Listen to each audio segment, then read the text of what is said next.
evening. Good evening. Welcome to the May 12th council meeting. If we could all rise, Mr. Cos is going to lead us in the Pledge of Allegiance. I pledge allegiance to the flag of the United States of America and to the republic for which it stands, one nation, under God, indivisible, liberty and justice for all. Thank you. Mrs. Rossmarin, the roll call. Mr. Koss. Here. I'm sorry. Mr. Arnold. Here. Mrs. Fenderbosh. Here. Ms. Gentry. Here. Mr. Shamir. Here. Mr. Smith. Here. Mr. Zuber. Here. Mayor Spetzel. Here. Law Director Ebert. Here. Finance Director Crossie. Here. Public Works Director Liskovitz. Is Mr. Liskovic going to be joining us this evening? Yes. He is out today. Okay. Anybody have any issues with him not being here? Seeing none, okay, we're going to move on. We have something very special for everyone. We have a proclamation that the mayor is going to be leading us in. Is for the National Safe Boating Week, May 17th to 23rd to 23. Mayor Spetzel? Yep. Go ahead. Thank you. Turn on his, I know, when he comes back. We have two representatives from the United States Coast Guard Auxiliary here. Gentlemen, if you want to come on up. We have Vice Division Commander Russ Cromwell, and we also have Vice Flotilla Commander William Ferry. Thank you, gentlemen, for joining us. Thank you. Thank you. So the week of the 17th through the 25th is National Safe Boating Week, and I have a proclamation to present to you guys, and then maybe you can add a couple words about the importance of that and what they can do. Okay? Thank you. Whereas for over 100 million Americans, boating is a popular recreational activity. People enjoy spending quality time together, boating, sailing, paddling, and fishing. And whereas an average of 650 people die each year in boating-related accidents in the United States, 75% of these are fatalities caused by drowning due to human error or poor judgment, not equipment failure or environmental factors. And whereas practicing basic boating safety procedures such as carrying life-saving, emergency distress, and communication equipment, wearing a life jacket, attending safe boating courses, participating in free boat safety checks, and staying sober when navigating, we can help ensure boaters on America's waterways stay safe throughout the season. And whereas during National Safe Boating Week, the United States Coast Guard and the National Safe Boating Council, along with federal, state, and local safe boating partners, encourage all boaters to explore and enjoy America's beautiful waters responsibly. Now, therefore, I, Mark A. Spetzel, Mayor of the City of Avon Lake, do proclaim May 17th through the 23rd, 2025 as National Safe Boating Week in Avon Lake, and I urge all those who boat to practice safe boating habits and to wear a life jacket while boating. Thank you, guys. Mr. Mayor. Thank you.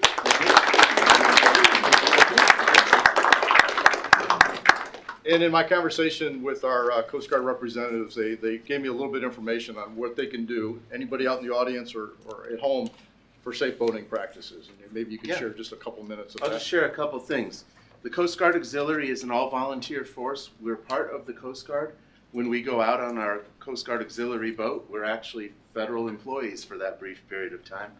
We can do almost everything the Coast Guard can do except shoot guns and arrest people, which does take the fun out of it a little bit. But two things, I'll just talk about two programs we do that are really important to boaters. And if you're a boater or you've got friends who are boaters, please let them know. The first one is we do boating safety classes. These are best had in the springtime while you're thinking about boating, excited about the summer coming. We have them. And we do ours on a Saturday. It's an 8-hour day. It's a grueling, long thing. But if you're born in 1982 or later, you've got to have this class behind you to be able to operate a powerboat in Ohio. So that's one thing we do. The other thing we do, which is really special, is a vessel safety check. We will come to your house if your boat's at your house. We'll come to your dock if your boat's at a dock, wherever you are. Absolutely free. And we will come out and look at your boat and make sure you've got all the required safety gear for the kind of boat that you've got. We'll have a conversation while we're doing it where we'll both learn things from each other about what the situation is locally or new things that we've heard about. And it really helps to have a second set of eyes on your boat, its condition and its equipment, to make you a safer boater. So please share that information with your friends. I have my contact information. The mayor's office has it. If you can't find us easily, you can get us there. Absolutely. Thank you, Mr. gentlemen. Mayor. Appreciate it. you. Thank you.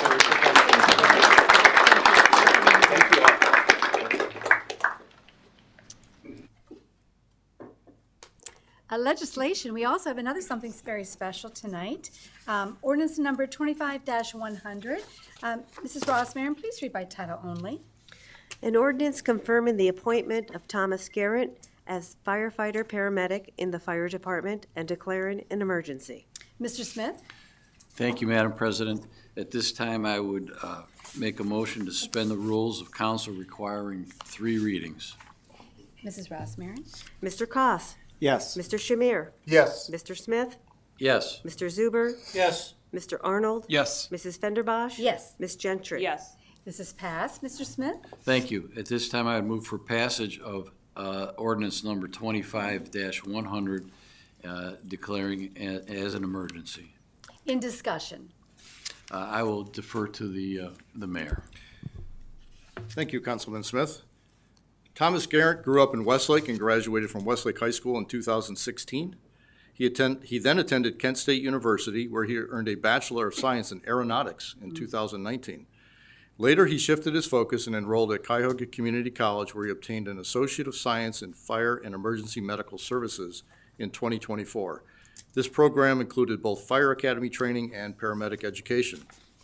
For the past 10 years, Mr. Garrett has gained valuable experience working at his father's company, where he operated heavy machinery and developed skills in equipment maintenance. He was highly sought-after candidate in our area, and we're glad to have him. And we are thrilled that he has chosen to start, grow, and build his career with the Avon Lake Police Department. It's great to see all our fire supporters, everybody supporting Avon Lake here. And I'm going to ask Mr. Garrett, after the roll, to come on up. Go ahead. Thank you. Thank you. Any further discussion? Mrs. Rossmarin, the roll. Mr. Koss. Yes. Mr. Shamir. Yes. Mr. Smith. Yes. Mr. Zuber. Yes. Mr. Arnold. Yes. Mrs. Fenderbosh. Yes. Ms. Gentry. yes. Thank you. It is passed. Now we're at the point we're going to have a swearing-in ceremony. First, I have to correct myself. Apparently, I said police department. I meant fire department. For all my fire friends out there, all my fire friends, I meant fire department. Old habits are hard to break. You know how many police officers we sworn in here?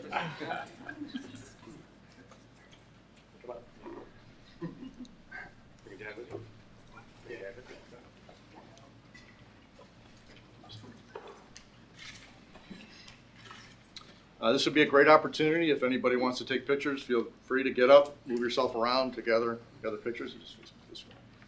All right, everybody good? You can come on up here if you need to. It's okay. No? Okay. All right, I'm going to ask you, raise your right hand, please. If you could repeat after me. I state your name. I, Thomas. Say your last name, please. I, Thomas Garrett, Thank you. Do solemnly swear do solemnly swear that I will support the Constitution of the United States, that I will support the Constitution of the United States, the Constitution of the State of Ohio, the Constitution of the State of Ohio, the laws and ordinances of the City of Avon Lake, the laws and ordinances of the City of Avon Lake, and that I will faithfully, and that I will faithfully, honestly, honestly, and impartially and impartially discharge the duties of firefighter paramedic discharge the duties of firefighter paramedic in the Avon Lake Fire Department in the Avon Lake Fire Department from May 13, 2025, from May 13, 2025, and thereafter during my continuance in said position. and therefore my continuance in said position. Congratulations. Thank you.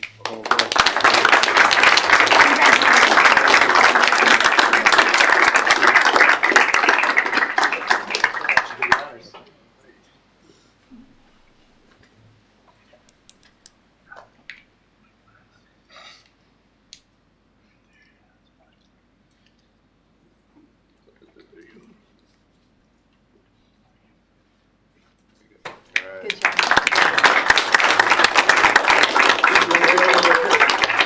Anybody want to take pictures? Feel free to take some pictures if you'd like. Other family people want to And it's a chance to get up and get in a picture if you want. Sorry, I'm looking over you. Oh, you're fine.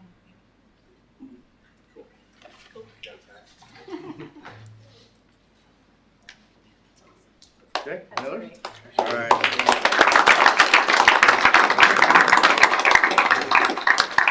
Congratulations. Thank you. Thank you all for coming. Appreciate that. Hey, Thomas? Thomas? Just need to do a sign before we go.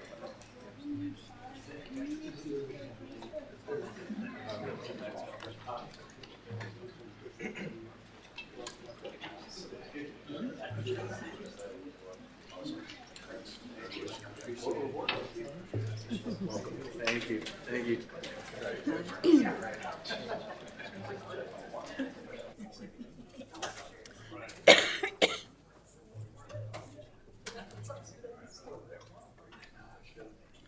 Okay, we're going to move along now with the approval of the minutes from March the 10th council meeting.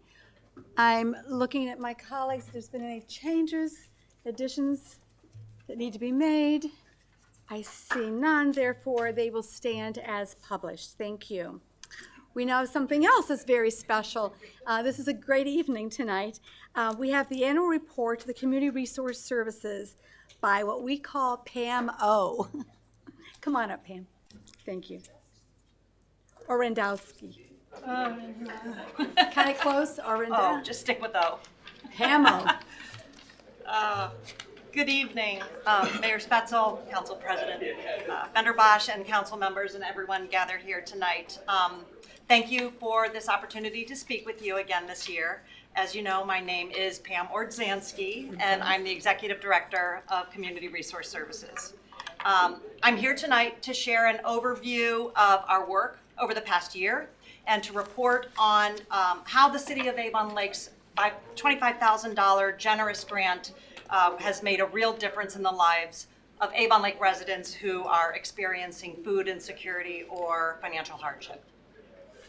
CRS's mission is to diminish the effects of poverty in Avon and Avon Lake by providing basic needs assistance and individualized resource and referral services in a compassionate and confidential manner. We do this through our on-site food pantry and through financial assistance for emergency expenses and client personal development programs. In 2024, we assisted 623 Avon Lake residents living in 297 individual households. This is a 7.6% increase over 2023 in the number of households and a 10.7% increase in the number of individuals served. Our food pantry program continues to be the largest and most far-reaching area of service as we address the critical and ongoing need for food in our communities. CRS's food pantry program works to reduce the ripple effects caused by food insecurity, such as added financial stress, decreased health and mental well-being, and decreased school performance. In 2024, the CRS pantry was accessed over 3,300 times by Avon Lake residents. And we also distributed 365 food-only gift cards so that our clients could also purchase perishable items. In 2024, we distributed over 112,000 pounds of food and toiletries and cleaning supplies to both Avon and Avon Lake residents combined. Our pantry continues to be stocked primarily from donations, from food drives, from organizations and churches and schools and individuals and businesses. And we are also a Second Harvest food bank, and we are so grateful to have access to their food at a greatly reduced cost. We've seen a growing number of working families and senior citizens that are just struggling to make ends meet due to the high cost of essential goods and services and rising housing costs. In 2024, our financial assistance programs helped 68 Avon Lake families avoid eviction, 87 households avoid utility shutoffs, and we assisted 72 people with an auto-related expense such as a car repair or new tires or auto insurance. I know I've said this, I feel like a million times, but we have people that move to Avon Lake because they want their kids to go to an excellent school district. They want their family to be in a safe community, but they may be working paycheck to paycheck. And one car repair or one having to miss work for a day because they're an hourly worker and they have to stay home with their kids, it can really send the household's finances into a spiral. And, that's what CRS is there for, is to help our neighbors get through those hard times. We also, back to the statistics, we also distributed 393 fuel cards, $25 fuel cards, so that our clients could get to work, or doctor's appointment, or just run their necessary daily errands. We are very, very grateful for the generous grant that we received from the city of Avon Lake. The $25,000 grant was used exclusively for residents of Avon Lake. And the detail of that assistance is detailed in the top part of the handout that I provided. But just to overview, over $10,000 was spent on housing assistance, $5,700 for utility shutoff prevention, $8,400 in auto assistance, including fuel-only gift cards, and over $1,800 in food-only gift cards.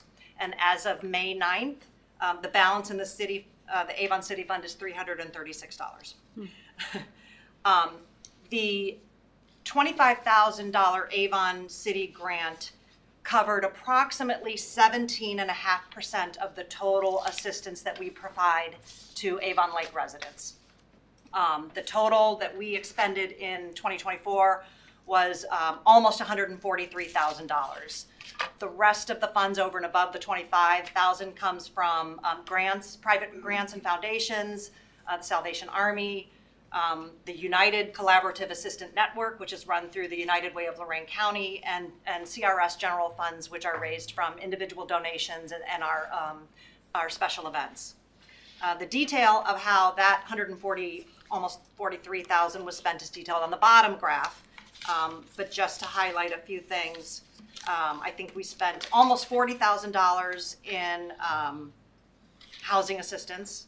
That's 68 instances of housing assistance, 18,000 on utility assistance, almost 22,000 on auto-related, and also almost $16,000 on school-related expenses. And that is two parts. So that is our back-to-school backpack readiness program, which we provide every student with the things that they need to go back to school, with a full backpack, a gift card for new clothing, a gift card for new shoes, and another gift card for incidentals.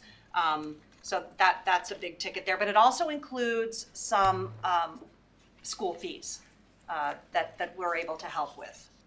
The other thing that I'll point out on this graph is our personal development programs that I remember standing here a few years ago, and it was a pilot program, and it has ballooned into, we now budget over $30,000 for our personal development programs. That could be anything from helping someone pay for continuing education so that they can get an additional certification and maybe earn more money at their job.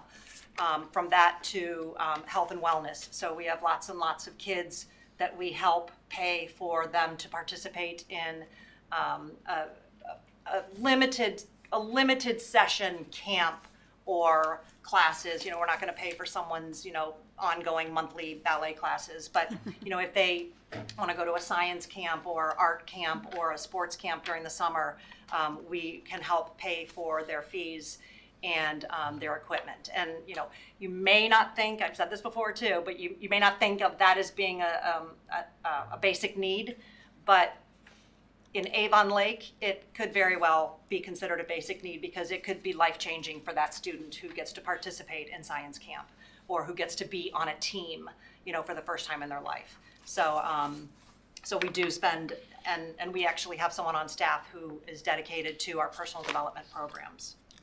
And now I'd like to share just a few brief stories that show how real lives are impacted by this funding. A senior whose only income is Social Security faced a utility shutoff. We were able to pay her electric bill, which allowed her to stay safely in her home. I mean, this happens every day that we pay these utility bills or help with them. A single mother in Avon Lake with her two children was referred to us by Vitus Automotive. Her car had broken down, and she needed it repaired to get to work. And she couldn't afford to get it repaired. We were able to step in and help her with the bill so that she didn't have to miss any work. We also helped pay for a 14-year-old to attend a session at a local boxing school. So this specific program has a holistic approach, and when dealing with children, they talk about self-discipline and respect and, controlling your anger issues, if you have them. This student was having delinquency issues and was receiving poor grades at school. We were able to follow up with the owner of this business, and we were able to find out that this child had greatly improved his attitude, his grades, and his attendance at school. These are just a few of the hundreds of ways and stories of how we help the residents of Avon Lake. And we couldn't do what we do without the generous support from the grants like the one that we received from Avon Lake, and as well as organizations, schools, churches, businesses, and individuals who support us through in-kind donations to the pantry or monetary donations or in support at our events. And I know some of you recently joined us at the charity ball, which was a huge success again this year. And I know many of you donate regularly or to our annual fund or drop off donations of in-kind things to our pantry. All of these things combined, all of the people that support us combined, that's what makes CRS such a special local organization, allowing us to help our neighbors in need.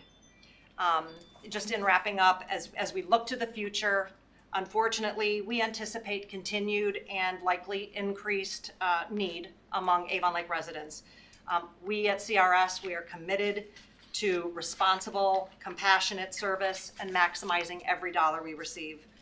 Your continued partnership is deeply valued, and we pledge to continue being good stewards of the money that you entrust with us. And on behalf of our board, staff, volunteers, and especially the residents of Avon Lake that we serve, I thank you from the bottom of my heart. And at this point, I'm happy to answer any questions. The first thing I'd like to say is I want to thank you and all of your volunteers.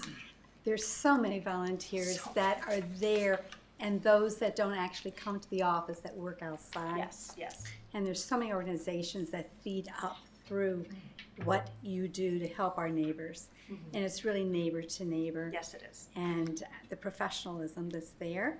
And when you don't have a niche to help someone, you find it. And that has happened when I've received calls from individuals in very unique places, and they didn't want to lose their dignity. And I said, nobody's going to know. And we brought their situation to you, and you guys put your heads together, thinking caps, called different companies, boom, it was done. Thank you. And this isn't ongoing. This was to help somebody bridge them from from where they out of no responsibility of their own came into a situation, and they needed to jumpstart to another location. So thank you. Thank you. Others, Mr. Cos? Yeah, thank you very much. Pam, I too want to thank you for all your work and your staff as well too, and all the assistance you've been able to provide, not just for the residents of Avon Lake, but also Avon as well too. I do have two questions, and that goes to donations. So if an individual is watching this tonight and they want to make a donation to CRS, are they able to do that online? Yes, through our website, which is aalcrs.org. Did I say that right? Yeah. aalcrs.org. Yeah. Yep, there's right on the front page, there's donate now.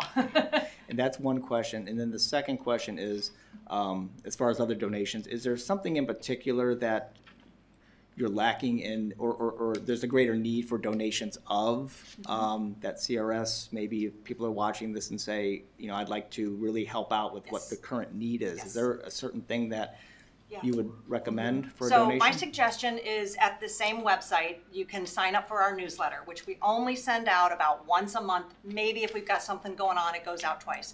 And there's always a section in there that says current pantry needs. And, like right now, we need jelly. We need, the shelf is bare. Sometimes during the summer, our cereal is bare.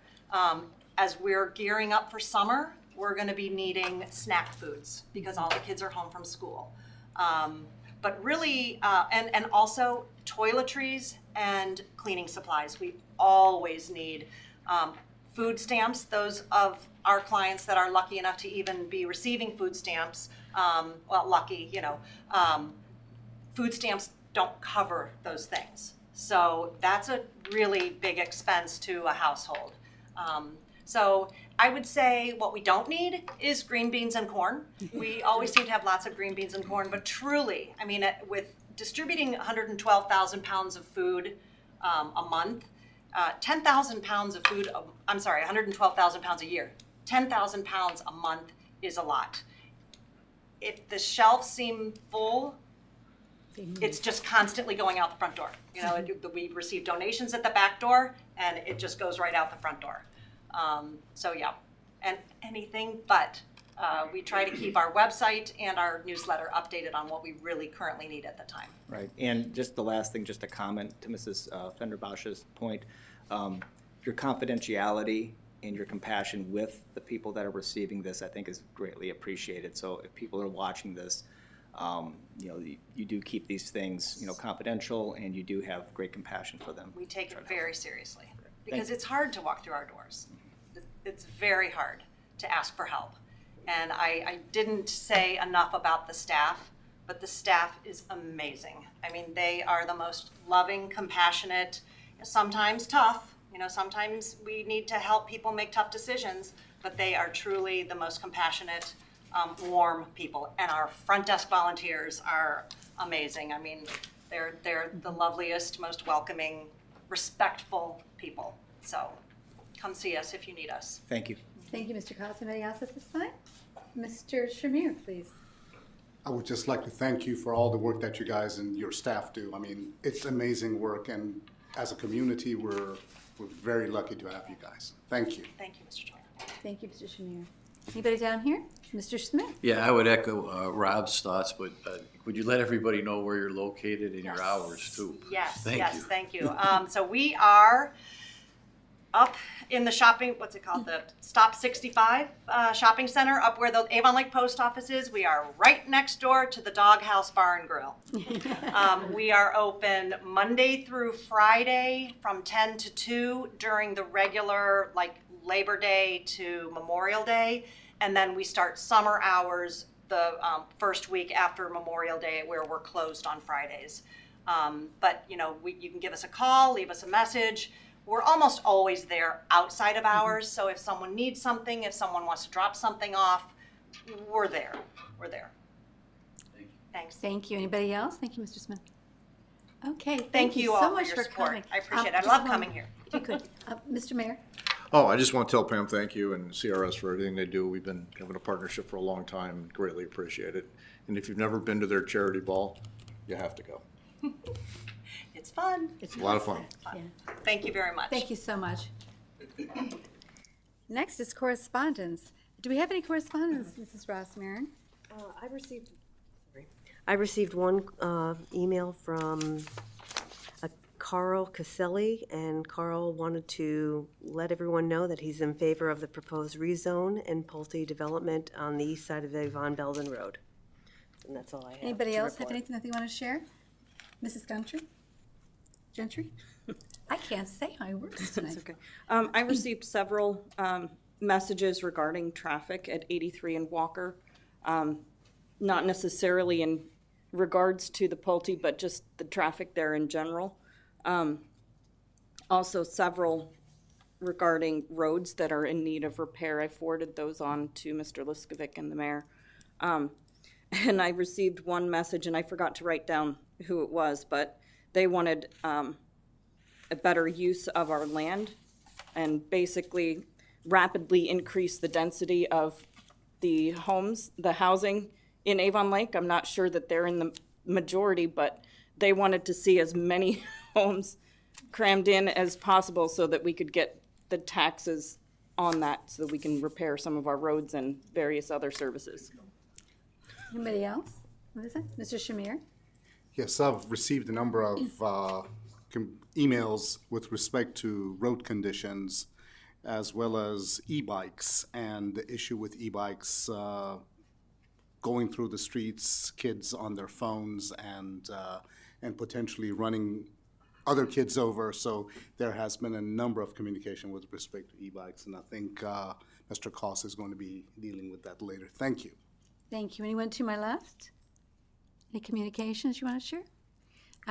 If not, I can say that I have received quite a bit of communications for and against the rezone, but beyond that, it wasn't just e-bikes, Mr. Shamir.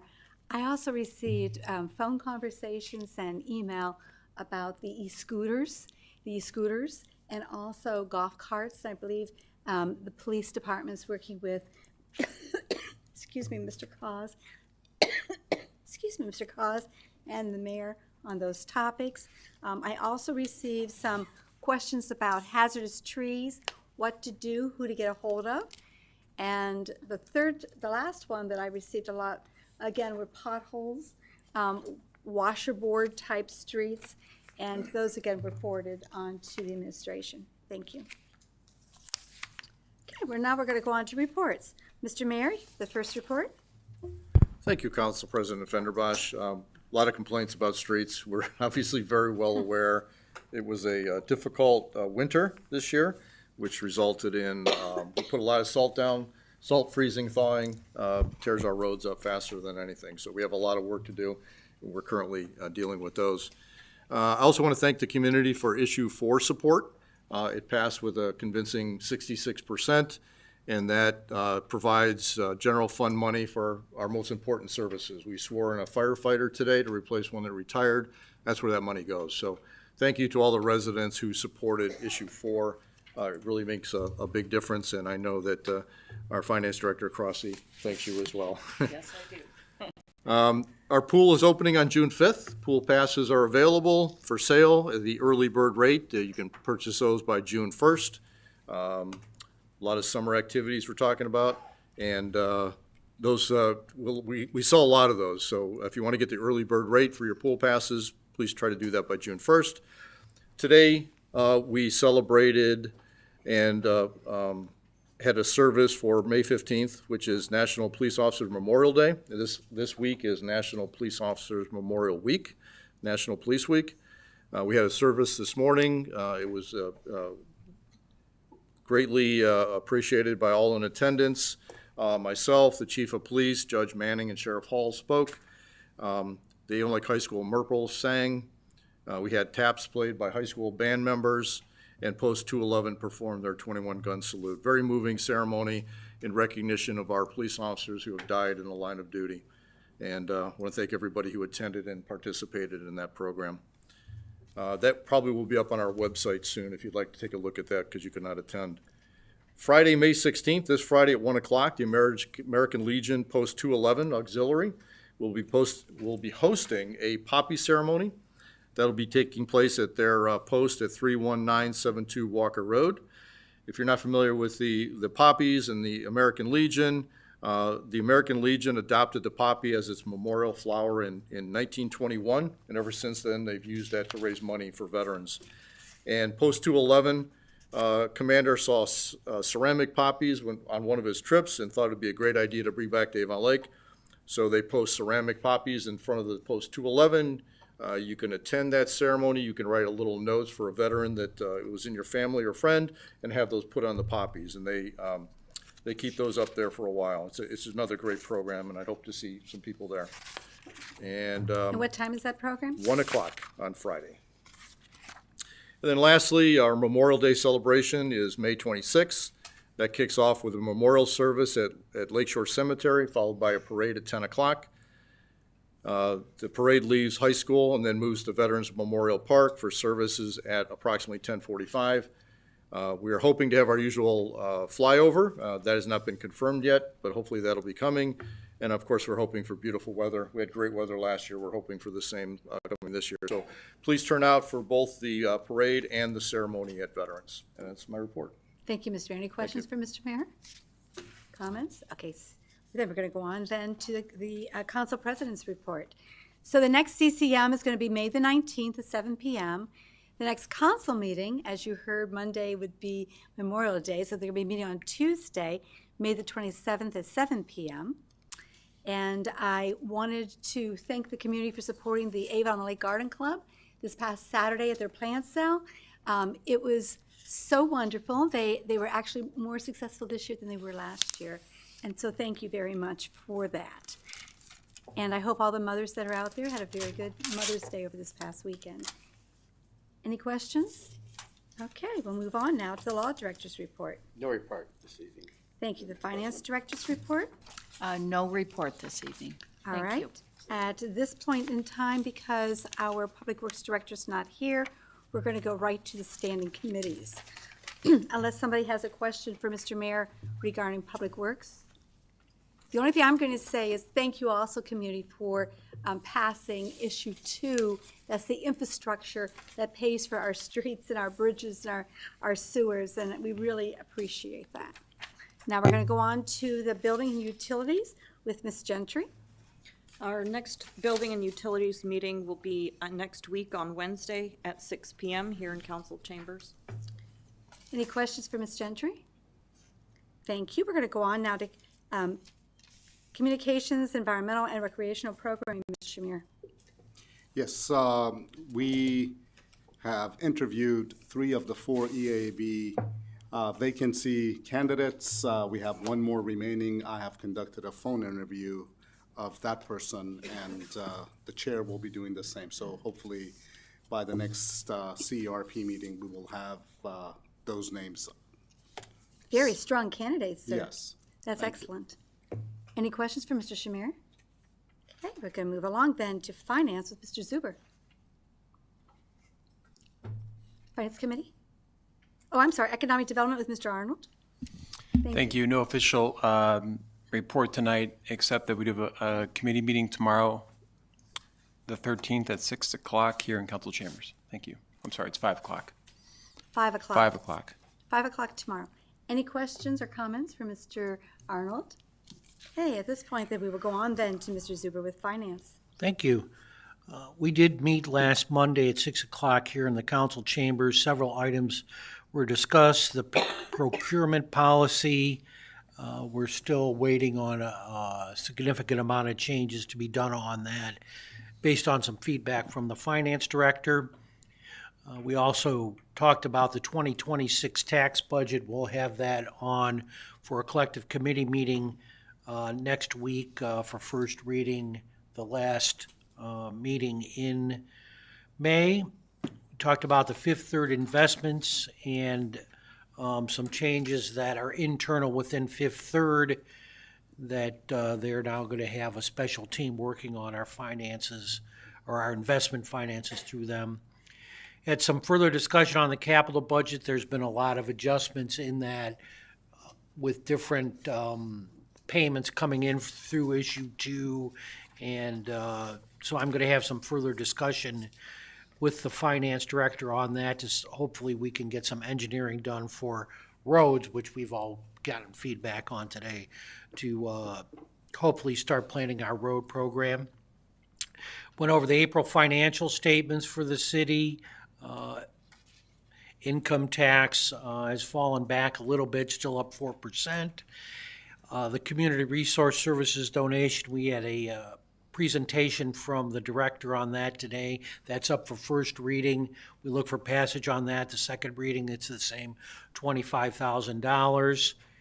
And also we talked about the Walker Road Phase 5 appropriation. We're going to be seeing that in probably an upcoming council meeting to make those changes. They're still waiting to get some more feedback on costs and when the bids actually come in for that particular road. Our next meeting will be the first Monday in June here in the council chambers. Thank you. Any questions for Mr. Zuber on the Finance Committee? It's very comprehensive. Thank you. Mr. Smith, Human Resources. Thank you, Madam President. The Human Resources met this evening at 6 p.m. We heard from the Human Resource Director. A couple highlights from her report was that the applications, they've been collecting applications for the city engineer. Anybody out there, we are looking for a city engineer. They're having some trouble getting qualified applicants. We're going to be exploring some other applicants, including those that maybe applied for prior jobs here in the past. We also discussed the completed salary range. It's not quite completed. We suggested that some other cities be included in it for the non-bargaining positions in the city. So we're in the process of going through that to make a salary range for those positions. They've instituted a new background check processing vendor, which everyone seemed to be very happy with. We're looking for some other positions to be filled, one being an engineer tech, and it would be nice to have the engineer to be able to do a structural interview for that position, which came out of civil service. We also discussed the fire paramedic appointment, which I had brought up at the last CCM. And we talked about the job descriptions for the bailiff and the clerk of courts. We did have the swearing in tonight, which was on the agenda. And we're waiting for the bailiff and clerk of court job descriptions, which will be brought to council and under a suspension of the rule and as emergency, since those jobs are filled. Tonight, we do have second readings on some engineering descriptions for the utilities department, not for the city, and some other positions within the utilities department. I think that completes my report. Thank you. Any questions for Mr. Smith? Any comments? Thank you, sir. We're going to move on now to Public Safety and Health. Mr. Cos? Thank you, Madam President. The next meeting of the Public Safety and Health Committee will be on Tuesday, May the 20th at 5:30 p.m. here in the council chambers. One of the items that we're going to be discussed are the electronic bicycles, which everyone is very much aware of and very much the talk of the town. I've had an opportunity to meet with the new chief, Caleb Robinson, and also Lieutenant Tibbetts, and we have discussed this, and they are preparing for that meeting on the 20th. Prior to that meeting, though, they are going to be working with the administration and the digital media department to start putting out information with regards to e-bikes. I think it's kind of a question mark for a lot of us. We're not really sure what they are, what different kinds they are, how fast they go, who can ride them, who can't ride them, where you can ride them at. There's a lot of questions. The one thing I really take comfort in is that this is not just an Avon Lake issue. In their conversations that they've had with their colleagues in other municipalities and around the region and the state and everywhere else, a lot of communities are dealing with this. It's a new technology, it's the hot new thing, and so communities are trying to get their arms around this right now. And the first part of that is always the education component. And that's what Chief Robinson and his department are doing right now. They are putting those materials together. You'll see those coming soon to social media. Like I said, they're going to be working with the digital media department and producing some PSAs for the community. Also, they're going to be working with the school resource officers while school is in session, obviously, to start talking to the students there and getting that information directly to the students that way. As I told Chief Robinson, I said, you think this is a big issue now. The kids are still in school right now. Wait until they get out of school and the summer hits. So we're getting our arms around this. We're all learning. I think that it's going to be we hope to have a comprehensive message on this, just about what these are and, the way to utilize them safely in the community. And that's what we're looking to do. So I encourage all members of council, if you're available, to please try to attend that meeting, because I'm sure that even those that are not on the committee are getting questions and comments on these e-bikes. Mr. Cos, could you go Yes. back and state the date again and the time? That is Tuesday, May the 20th at 5:30 p.m. Thank you, sir. And again, like I said, you'll see some information starting to dribble out prior to that meeting. But that's going to be a better discussion, because I had my conversation and my questions with Chief Robinson and Lieutenant Tibbetts, and we had a hearty discussion on that, and I said, I'm just one member of city council. And I can imagine that other members of council and the public as well too have questions. So this is an opportunity for everyone to come in and we gather some information and develop, the best way that we can, like I said, put together the plan, the information, put it out there to the public so that these things are utilized safely in the community. Right, and they're not going to be disallowed. That's one thing I want everybody to understand. A number of parents got a hold of me and said, okay, you're going to have this meeting, then are you going to just not allow them to be used after I spent X number of dollars purchasing them for my 4 kids? So we're not going to go that direction. We're going to go into how to operate them safely. There are no And plans there's so for any much, type yeah. of ordinance that would prohibit the use in the city. There are no plans for that. Thank you, sir. Any further questions for Mr. Cos? I have some more Yes, items. sir, go More ahead. discussion. So that's the one item that I have. We also have 2 items on the agenda tonight, and the one in particular that I want to mention is resolution number, on third reading, resolution number 25-76, which is the resolution in support of House Bill 3, the School Bus Safety Act. I'd like to reiterate to Mrs. Rossmarin, based on Mr. Zuber's request, that this resolution be read in full. So if I could just remind you on that, thank you. Also, when we had our presentations at the Safety Committee with Dr. Breglia, and then last week at the Collective Committee meeting, Dr. Breglia presented a lot of really good information, and I'm going to talk about this in the discussion part of the resolution. But one thing I do want to address right now is that towards the end of that, there was some uncertainty of whether or not certain language would be included into this resolution prior to asking for passage on it. And I'm going to read the quote on it. And that language is, further, the National Transportation Safety Board, the National Safety Council, the Ohio PTA, and the Lorain County Commissioners supports or recommends lap shoulder seat belts for school buses. So I just want to address this part right now, in that all of that is factually true, that these organizations do support it. And there may be members of council up here that agree with that completely. There's probably plenty of people in the community that agree with that completely as well too. However, when this item passed through Safety Committee, it was in support of the House bill as it's written and how it's going to be passed. And while these recommendations and support from these organizations, both nationally and locally, support one component of it, that wasn't the intention of the resolution. It was to support it as a whole.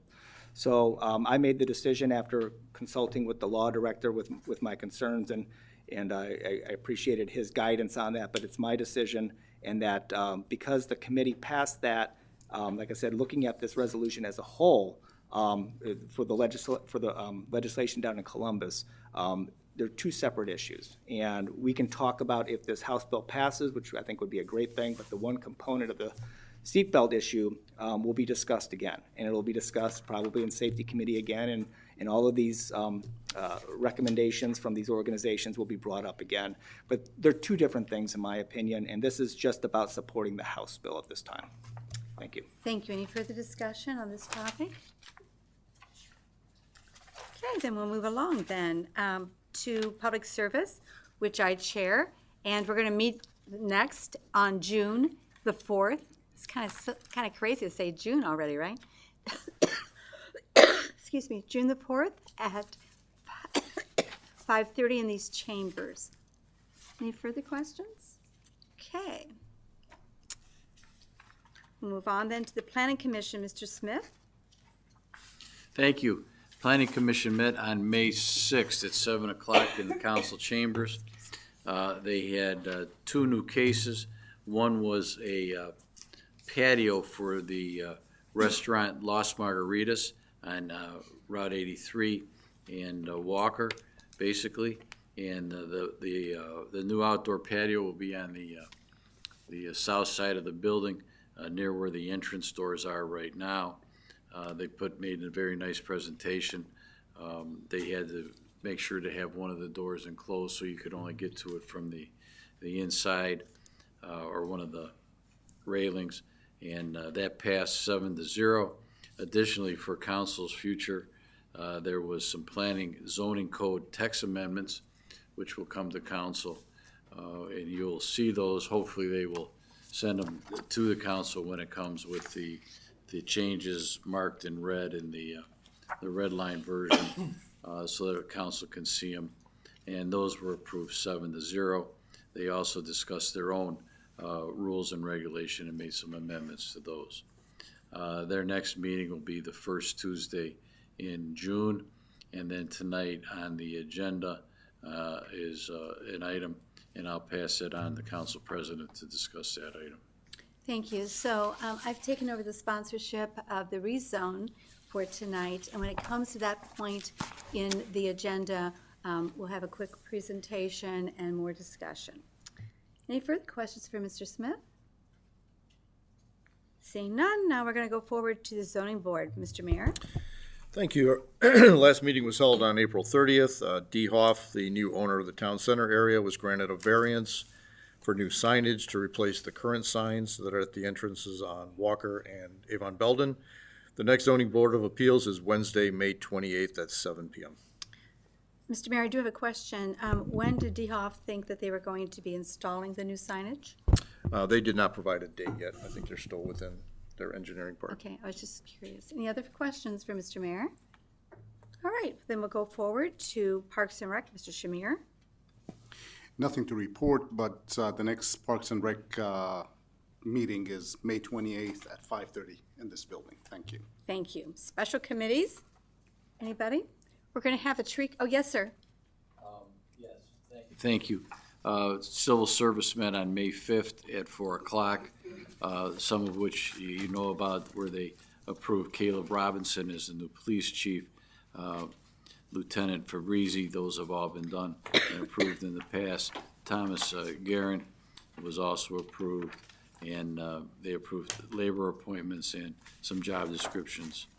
They also approved the military leave of absence for a firefighter. Thank you. Thank you. Any questions for Mr. Smith? Okay, now, the tree commission, we're going to be meeting this Wednesday, and it will be at the old firehouse, and it will be at 6 p.m. Any questions about the tree commission? You're all welcome to attend. Okay, seeing none, we're going to go on to audience participation. It's at this point in time, you can come forward on the topics that are on the agenda, and you have 3 minutes to speak on the topic of your choice. Does somebody want to come first? Just give us your name and the city that you live in. Thank you. Okay, Rudolph Breckley, I'm an Avon Lake resident. I'm also a citizen advocate for seatbelts in school buses. Thanks to the council and members, council members and the mayor to allow me to speak. I would like to mention some significant conclusions I've reached for the council and the Board of Education to consider for the direct protection of our children. Current Ohio school bus safety features are inadequate to protect children fully from injury and death in school bus incidents. 2, 5 to 6 children are routinely killed and thousands are injured in school bus crashes and sudden stops in the United States. In 2018 to 22, 760 injuries to children as passengers have occurred in 260 school bus crashes in Ohio. Recently, Avon Lake had 1 reported injury in November of 2023. 1,200 school bus crashes occur every year in Ohio. Children flying down the highway at 70 miles an hour have little chance of not being substantially injured without having seatbelts on in a crash. Ohio school bus drivers have had seatbelts since 1986. 3, over the lifetime of bus, the cost for adding seatbelts to new school buses is approximately less than 0.5% of the total cost for transporting a student for a year, about $1,100. Bluebird Corporation provides seatbelts as standard equipment at no extra cost in all their new buses. 4, compartmentalization or padded seatbelt theory, which is a primary U.S. school bus safety theory, routinely fails in crashes with serious consequences for children. 5, protection by seatbelts from injury and death in vehicle crashes has been known for more than 56 years. 6, seatbelts improve student behavior and decrease driver-caused crashes. 7, recommendations for seatbelts in school buses have been published from 17 government agencies and safety-oriented organizations. 9 states and many cities, governments, and school districts require seatbelts in school buses. 8, substantial evidence exists for seatbelts in school buses being considered by a reasonably careful person as a standard of care for school bus safety. 9, school districts and city councils have increased risk for unlimited compensatory damage awards in litigation that follows school bus crashes where seatbelts are not available for student use. 3, school districts, Avon. Sorry. Dr. Briglia, do you want to finish your sentence? Okay. 3 Avon Lake school districts, Avon Lake, Hudson, Beechwood, and Ohio, have purchased new school buses with seatbelts. Thank you sir. for supporting House Bill 3. Thank you, Dr. Briglia. Anybody else want to come forward on a topic that's on tonight's agenda? Come on up. And just to remind everyone, the yellow light goes on when you have 30 seconds. Thank you. My name is Bob Olive. I live on Diamond Head Drive in Avon Lake, and here to speak a little bit about Ordinance 2583, the rezoning that you'll be voting on this evening. The distance between Walker Road and Diamond Head is about 3/10 of a mile. We're south of Walker Road, 3/10 of a mile. And Pulte's proposal for attached housing that they're putting into this, if the rezoning is approved, would take over about half of that length, that 3/10 of a mile. That in itself, and I know that you've heard before, could cause some traffic issues, and we very much appreciate that there's been a fair amount of money spent on checking into making proposals and trying to figure out exactly how much traffic would be affected, how, and so forth and so on. My take is that with 73 homes, which is what the rezoning would allow, with only 2 entrance exits opportunities, one on Route 83, one on Walker Road, that's undoubtedly going to cause some issues when people come out either to turn left on 83 out of this development, left on 83 or left on Walker Road, any way that you look at it. And that's for now, and I'll get back to for now in just a minute. Northville Drive is a little stub of a road that goes just north, connects with Diamond Head Drive, but goes just north of it. There's only about, 75, maybe 100 feet of it right now, and it dead ends. It lines up almost directly with the north-south road that's part of Pulte's development plan.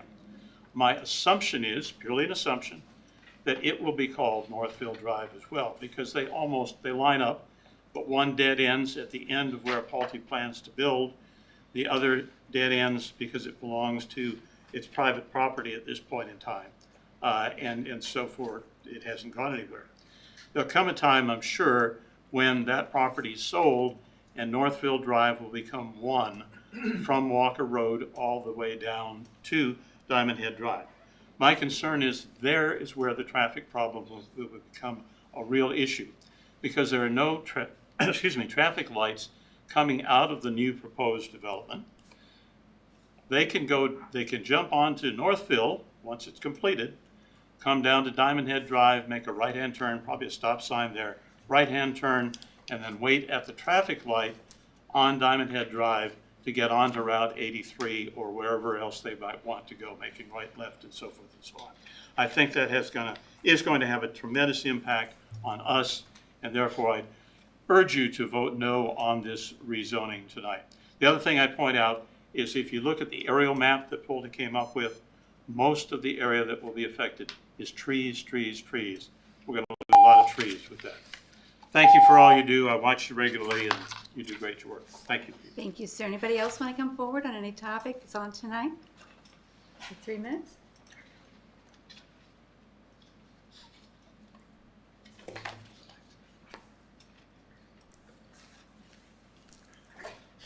Come on up.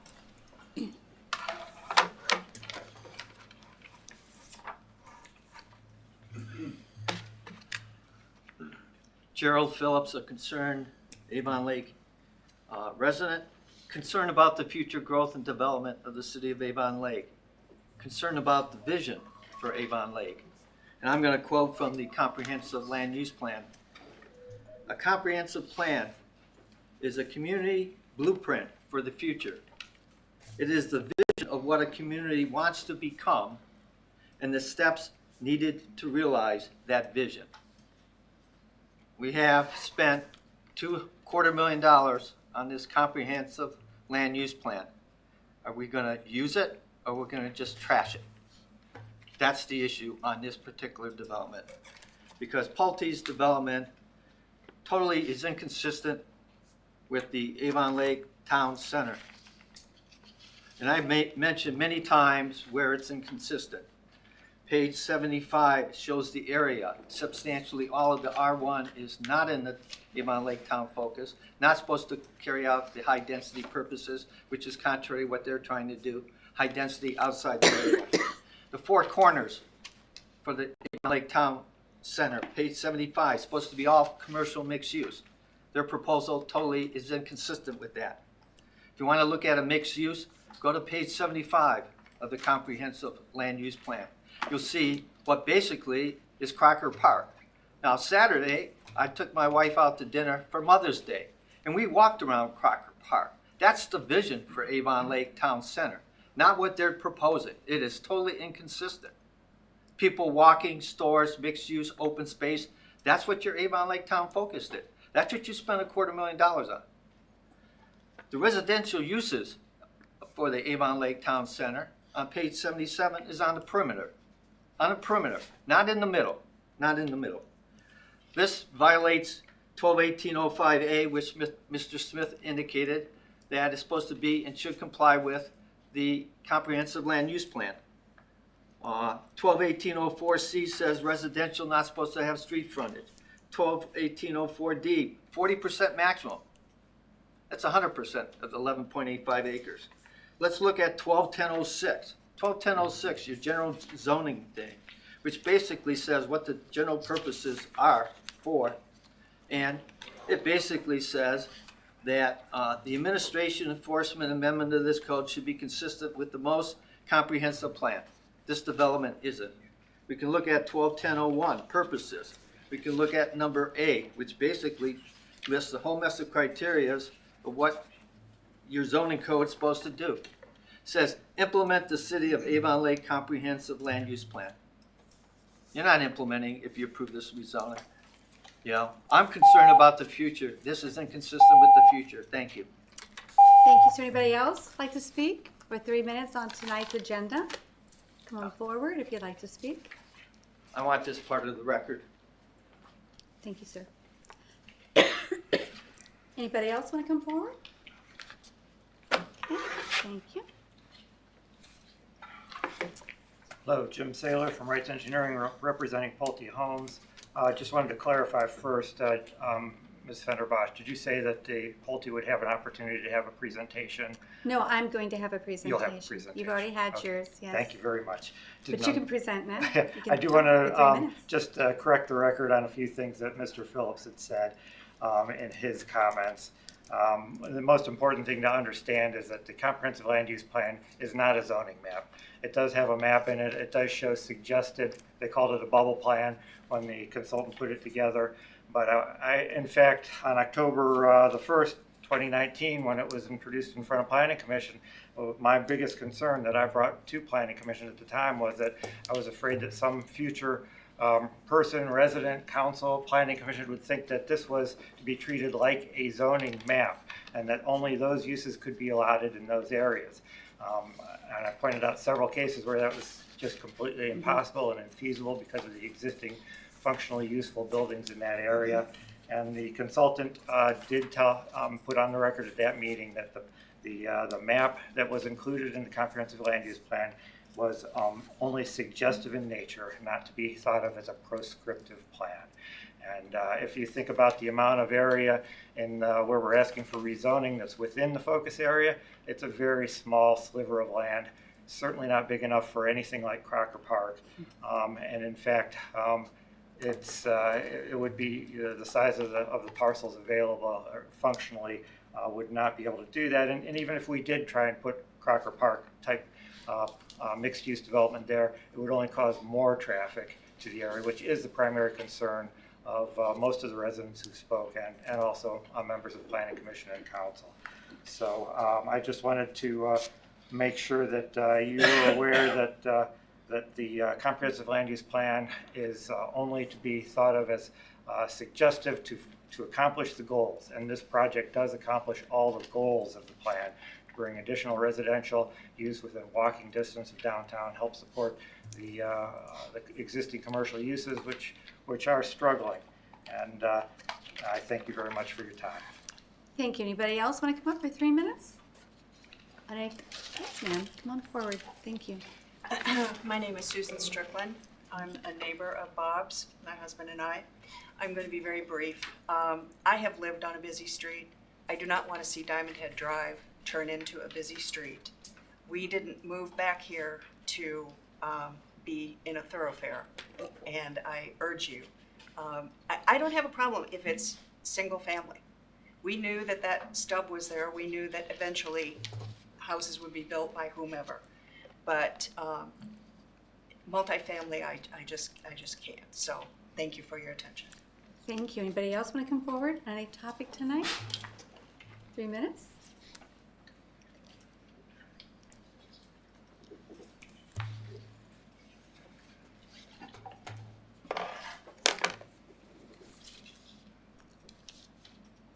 William Zimmerman, beautiful Avon Lake.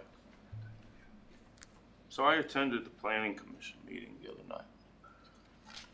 And I asked several times, actually Mr. Phillips asked first, and then I followed that up, with the vote of the Planning Commission in regards to this development, 2583. And we were told that it was a 4-2 vote.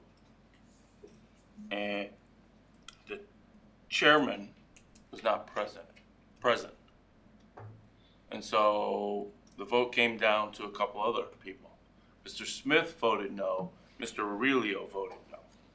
And the other people, Mr. Spetzel, Mr. Haas, Mr. Leach, and Mrs. Raymond all voted yes.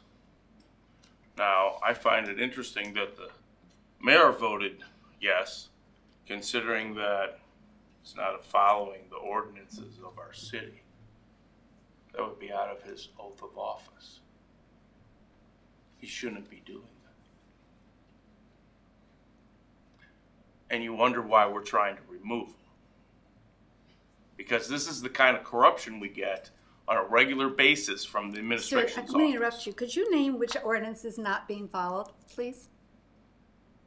This would have been in regards to 2583, and the ordinances that aren't being followed are the zoning for the town center focus area, because this property is not within that.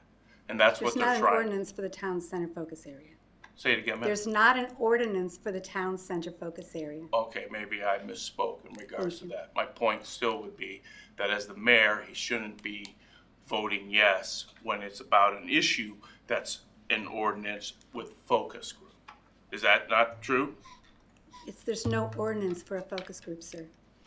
So Focus center. the places, I'm really There's no confused ordinance. now. This is a suggestion by the Comprehensive Land Use Act, Comprehensive Land Use Plan. So the It's three not an areas, ordinance. of ALERG, Town Center, and Lear Road, Electric and Lear. that wasn't a focus, it's called the focus area, I understand that. But there is no ordinance associated with that. That's right. Apologize for misspeaking in regards to that. My problem still is that this land isn't in that area. It sits behind and beyond. It's nowhere near the corner. There's plenty of businesses already there. There's actually no space around the corner to develop anything else. We're going behind it now to try to put this in. I believe that it's wrong and inaccurate. And I thank you for interrupting me and wasting all of my time. All right. Anybody else like to come forward? Seeing, yes, sir. Come on up. 3 minutes. And your name? Keith Filipkowski with Pulte Homes. Thank you for hearing me this evening. I certainly didn't want to, waste the opportunity to speak one last time on this project before a vote is taken. And I just wanted to restate some of the key considerations in summary before you place your vote this evening.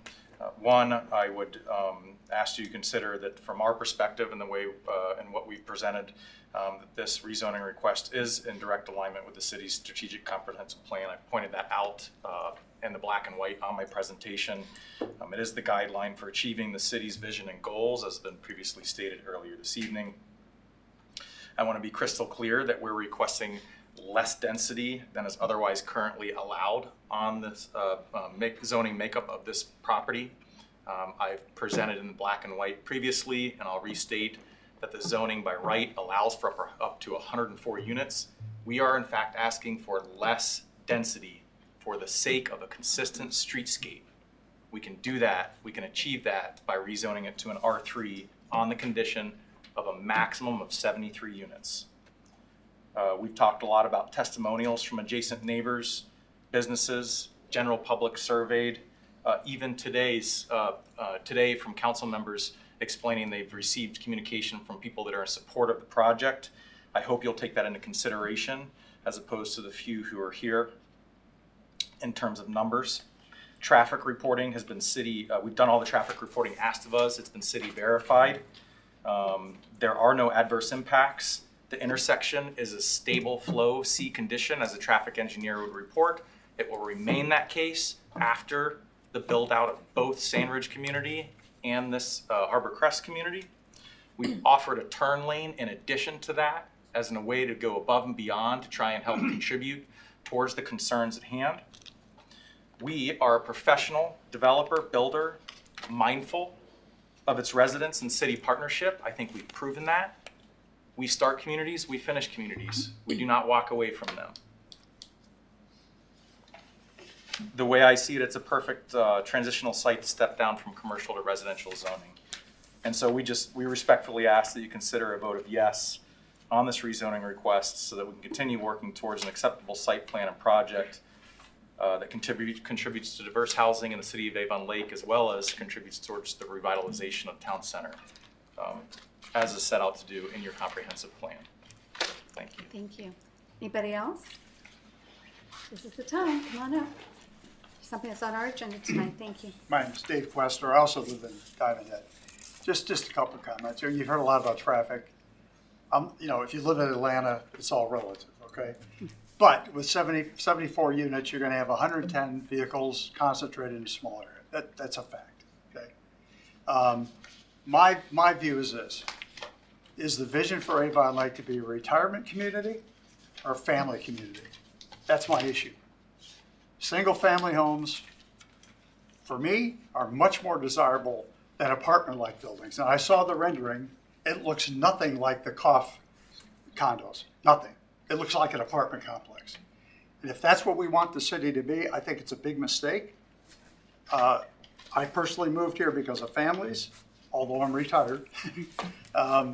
So to me, the vision for Avon Lake should be family orientation, not retirement orientation. So with that, I would urge you all to vote no for this ordinance. I don't believe it's in the best interest of the city. Thank you. Thank you. Anybody else? Okay. Seeing nobody further coming forward, we will then close this section and we're going to go into legislation. Now we're at the third readings and resolution number 25-76. Mrs. Rossmarin, read by title only. I will read this in the entirety. I wish you would read the entirety. That's right. Okay. Thank you. A resolution in support of House Bill 3, School Bus Safety Act. Whereas the safety and well-being of Ohio students are of the utmost importance, and ensuring the security of school transportation is a critical component of a safe learning environment.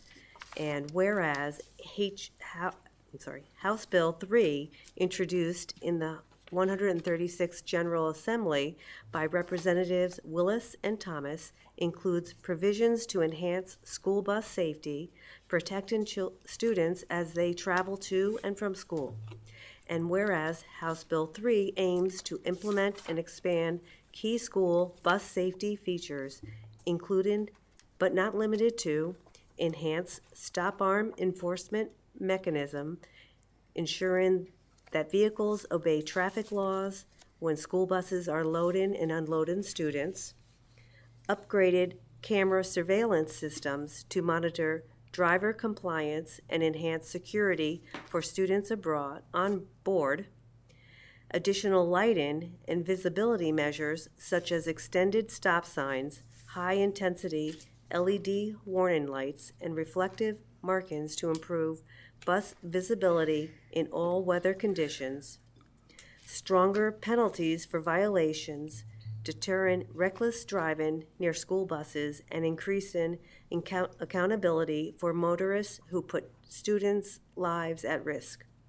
Safety training programs for bus drivers and students, promoting awareness and preparedness in case of emergencies, and whereas House Bill 3 establishes the School Bus Safety Fund and provides a $25 million appropriation from the General Revenue Fund for fiscal years 2026 and 2027 to support these safety initiatives, including grants to school districts for the installation and improvement of bus safety features and public education on school bus safety laws, and whereas consistent with the recommendation of Governor DeWine's School Bus Safety Working Group, House Bill 3 does not mandate the installation of seatbelts on school buses, instead allowing local school districts to determine the necessity and practicality of seatbelts based on their unique needs and circumstances. And whereas these provisions align with national best practices for school transportation safety and will significantly reduce the risk of accidents, injuries, and fatalities involving school buses. And whereas investing in school bus safety measures ensures that Ohio remains proactive in protecting students, giving parents peace of mind, and reinforcing responsible driving behavior in school zones and residential areas. Now, therefore, be it resolved by the Council of the City of Avon Lake, State of Ohio, Section Number 1, that Council strongly supports House Bill 3 and urges its swift passage to enhance student safety and strengthen school transportation policies across Ohio, including the full allocation of the $25 million School Bus Safety Fund. Section Number 2, that the Clerk of Council is directed to forward copies of this resolution to Governor Mike DeWine, the Speaker of House of the, Governor Mike DeWine, the Speaker of the Ohio House of Representatives, the President of the Ohio Senate, and the sponsors of House Bill 3 as a formal statement of our commitment to student safety and improved school bus security measures. Section Number 3, that it is found and determined that all formal actions of this council concerning and relating to the passage of this resolution were adopted in an open meeting of this council, and that all deliberations of this council and of any of its committees which resulted in such formal actions were in meetings open to the public in compliance with all legal requirements, including Section 121.22 of the Ohio Revised Code. Section Number 3, that this resolution shall be in full force and effect at the earliest period allowed by law. Thank you, Mrs. Rossmarin. Mr. Cos? I move for passage of resolution number 25-76. In discussion? In discussion, first, I'd like to ask Mrs. Rossmarin, in addition to forwarding a fully executed copy of this resolution to the individuals identified, also please, if you could send a copy to State Representative Joe Miller and also our State Senator Manning as well, too. So House Bill 3, we've had a number of discussions on this, and this is working its way through the State House of Representatives. There's another bill that is working its way through the State Senate at the same time. The difference between the two bills, the biggest difference, is the $25 million fund that would be created for local school districts to apply for grants for these safety improvements.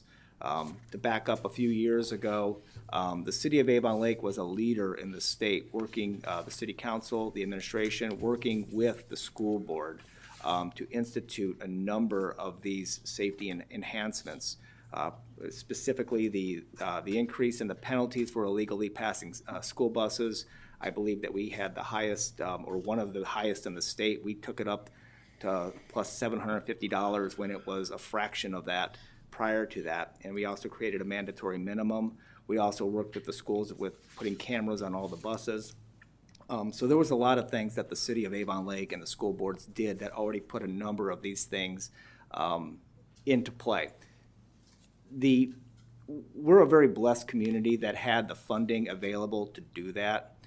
There are a number of communities, so many communities to the state, that don't have access to the funds to implement a number of these safety features that the city of Avon Lake has been able to do. And this will create the $25 million fund for these other school districts and municipalities to access funds to do this. So it will help to eliminate the burden that the school boards and the cities would have to put this in at full cost to themselves. So that's really the big difference between the two bills.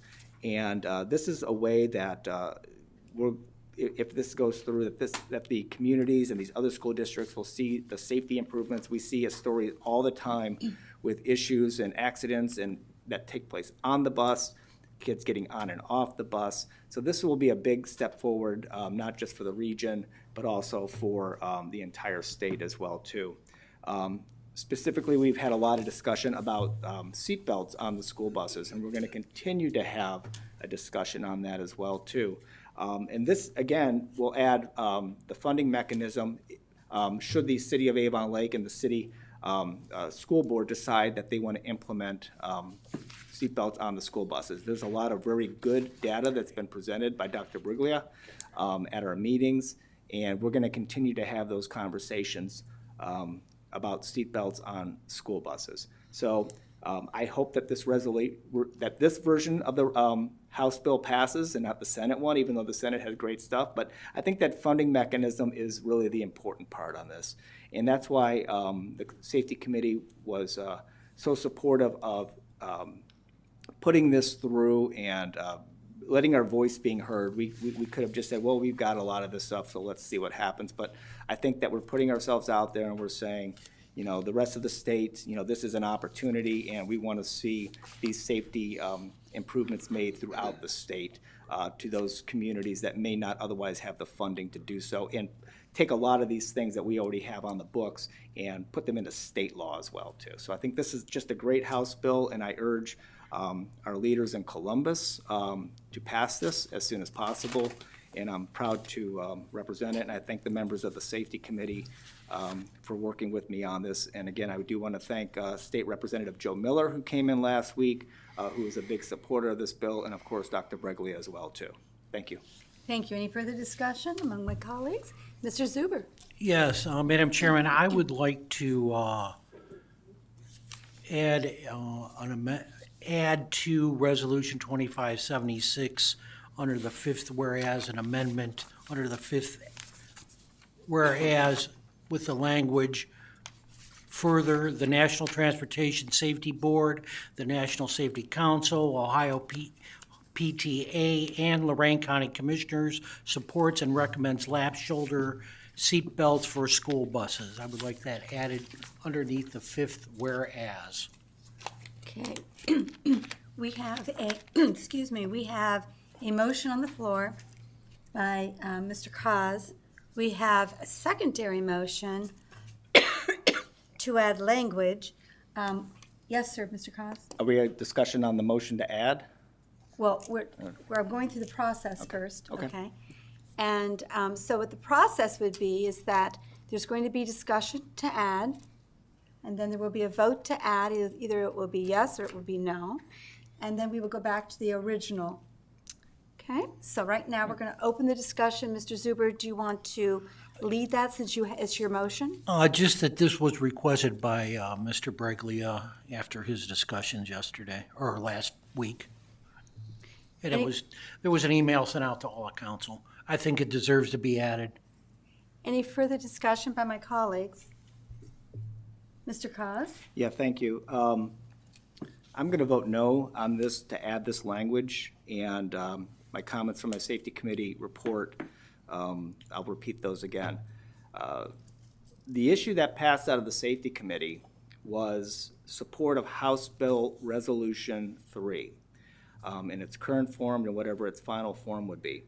The additional language, while I may agree with that language or be supportive of that language, was not the intent of the safety committee when they passed that out.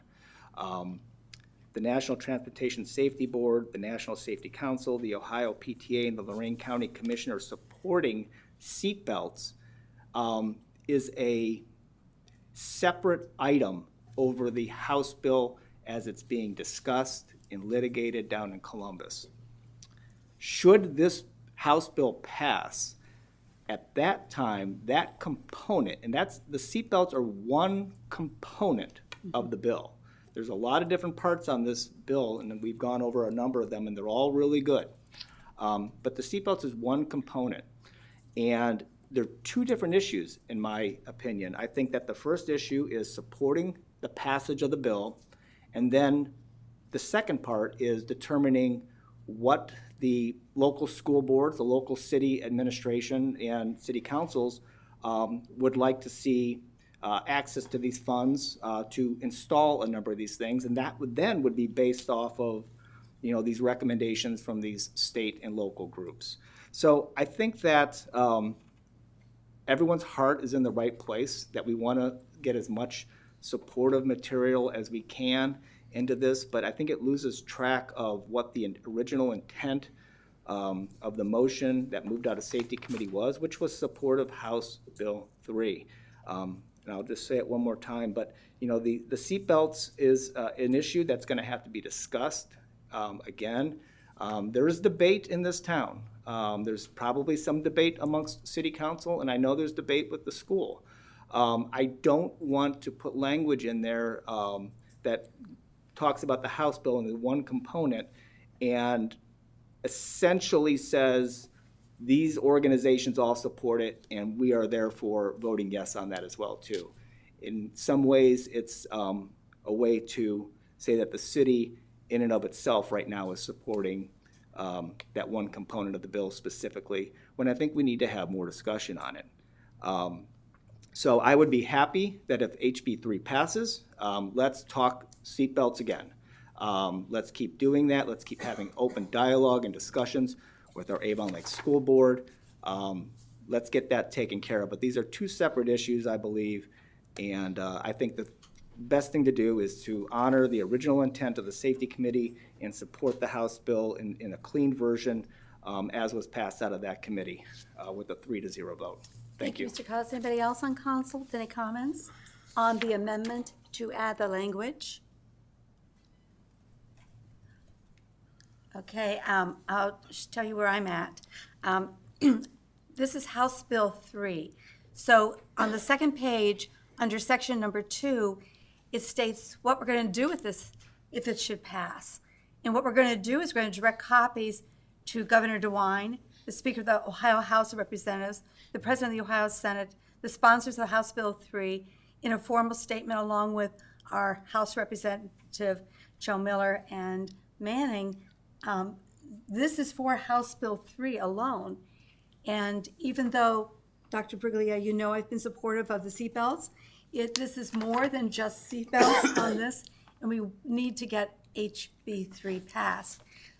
This is where we're focused, and we don't want to water it down. Any further discussion from anyone?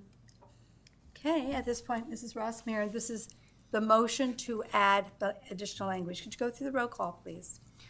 Mr. Koss. No. Mr. Shamir. Yes. Mr. Smith. Yes. Mr. Zuber. Yes. Mr. Arnold? No. Mrs. Fenderbosh? No. Ms. Gentry? No. Okay, it has not passed to add the language. Now we're back to the original, which is resolution number 25-76. Any further discussion on this particular item before us? Seeing none, Mrs. Rossmarin, the roll on the passage of resolution number 25-76. Mr. Koss. Yes. Mr. Shamir? Yes. Mr. Smith? Yes. Mr. Zuber? Yes.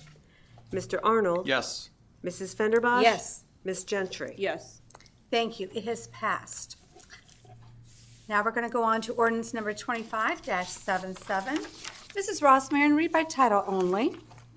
An ordinance amending the emergency transport service fees in codified ordinance section 208.01 and declaring an emergency. Mr. Cos.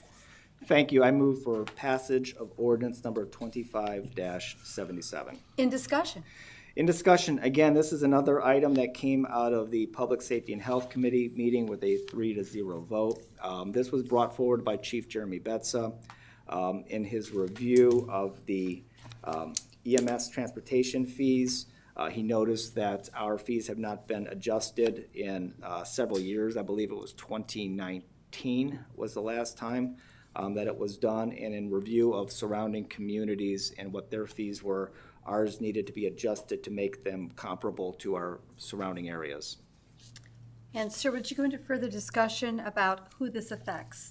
Residents versus non-residents? Yeah, this does not affect residents. If they call for an ambulance and you're an Avon Lake City resident and that ambulance shows up, this doesn't affect you. This is for non-residents. Thank you. So any further discussion on this particular one? Seeing none, then we're going to go on with the roll. Mrs. Rossmarin. Mr. Koss. Yes. Mr. Shamir? Yes. Mr. Smith? Yes.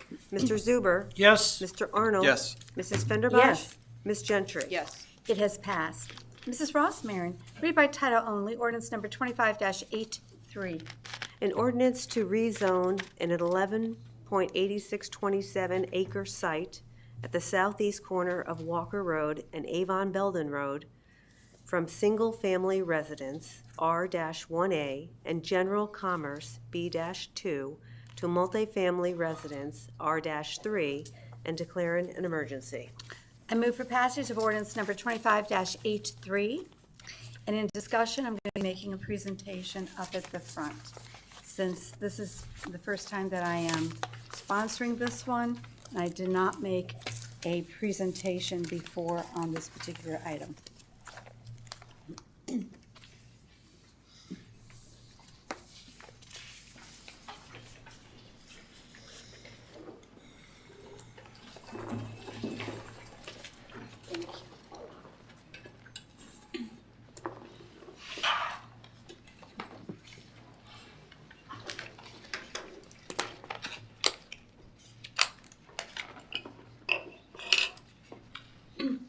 So I wanted just to go through the process of how we got here real quickly.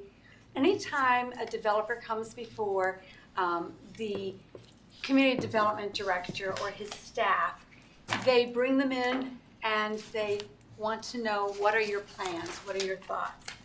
Those plans are then taken through all of the department heads. Department heads comment, and the developer needs to answer all those questions. This is a rezone, it's not a site plan. So the photographs, the pictures of what could be placed there, the developer, no one's gonna hold them to it because it has not passed through Planning Commission. They haven't even presented it to Planning Commission at this point.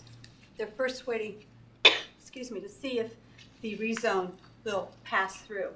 So what the procedure is, it goes through Planning Commission, and as you heard, it passed, that it comes to this body, council.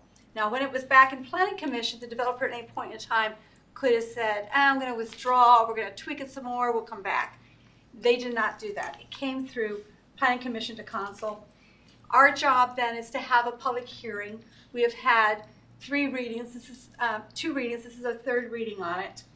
And there are some things that have come up that I wanted to talk about, that I want to show you some photographs that you have not seen yet. First, I think that there is a comment about density, and you've heard from the residents there's a density comment. You've heard from the residents that there's a traffic issue comment, and we know there's going to be more traffic.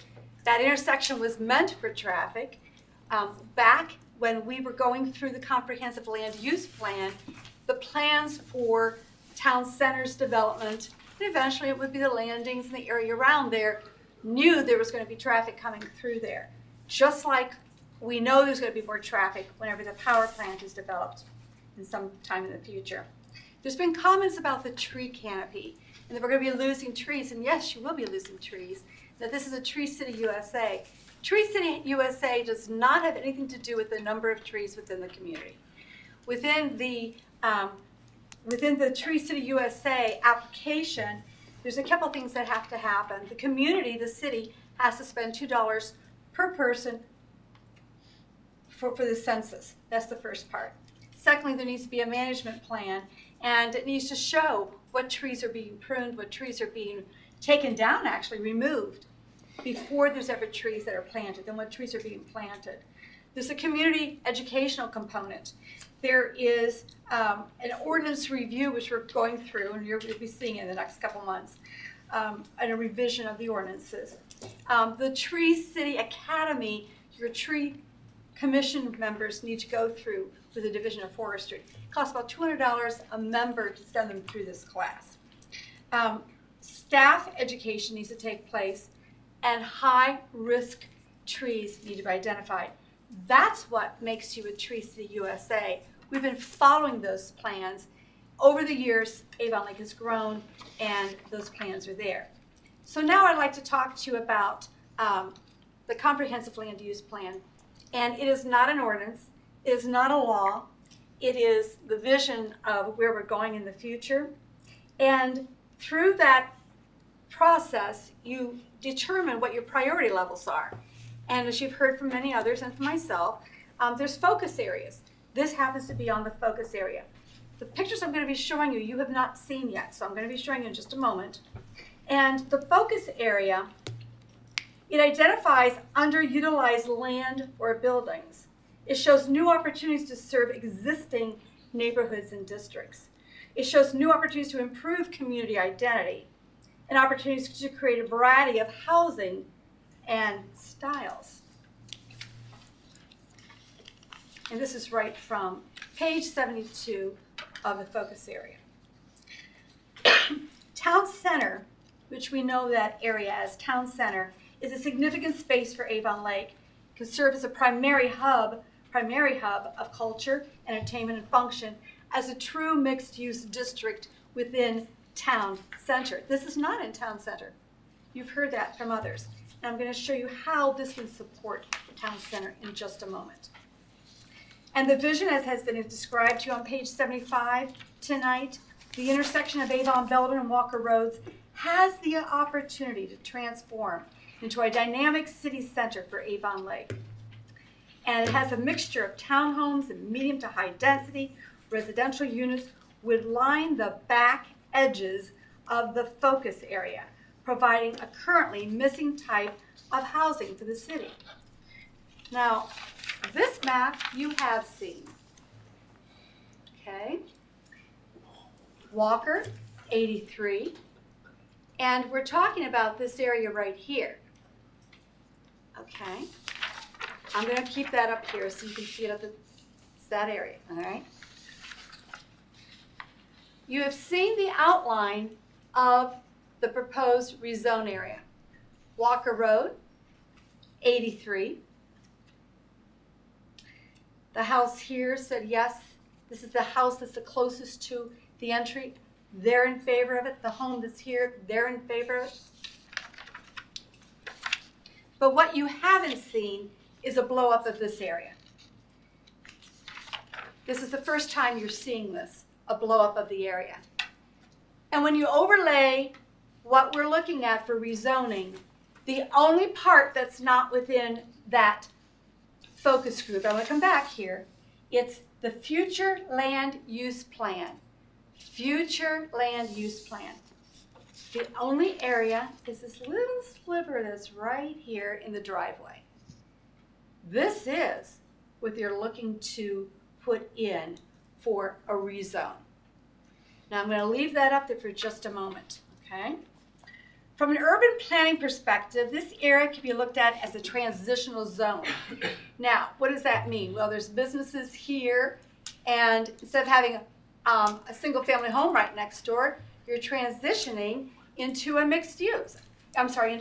Into a multi-use, which would be a R3 is what they're asking for, from an R1A and a B2.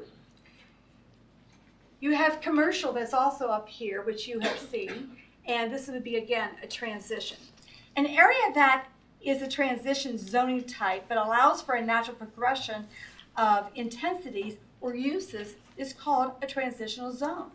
You have a commercial area at the southeast corner of Walker and 83, which is we call Avon Belleville Road, with the current zoning, and it spreads out to directly about an R1A single-family residence. Townhomes can be looked at as a natural transition, easing or creating a less harsh border with the larger single-family properties that would be in Legacy in the area to the south and also to the east. This is evident in the Landings, town center, where there's commercial, followed by townhomes, multifamily, and then single-family residence. The second point I want to make, transitional, right? With the proposed rezoning, buffering will be needed. Now, what does that mean? That means that if this should pass, when the site plan comes in, they're going to have to show us where their buffering is, where there is some natural landscaped area around the area.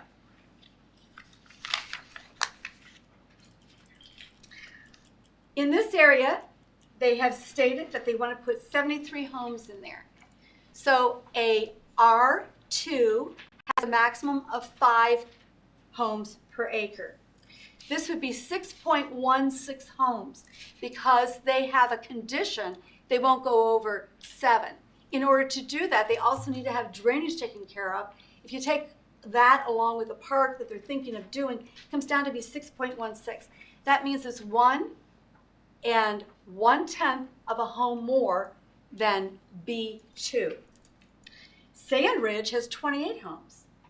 It's supposed to be a B2 with 5, but their density is a 6.32, which would be 1.33 of a house more per acre.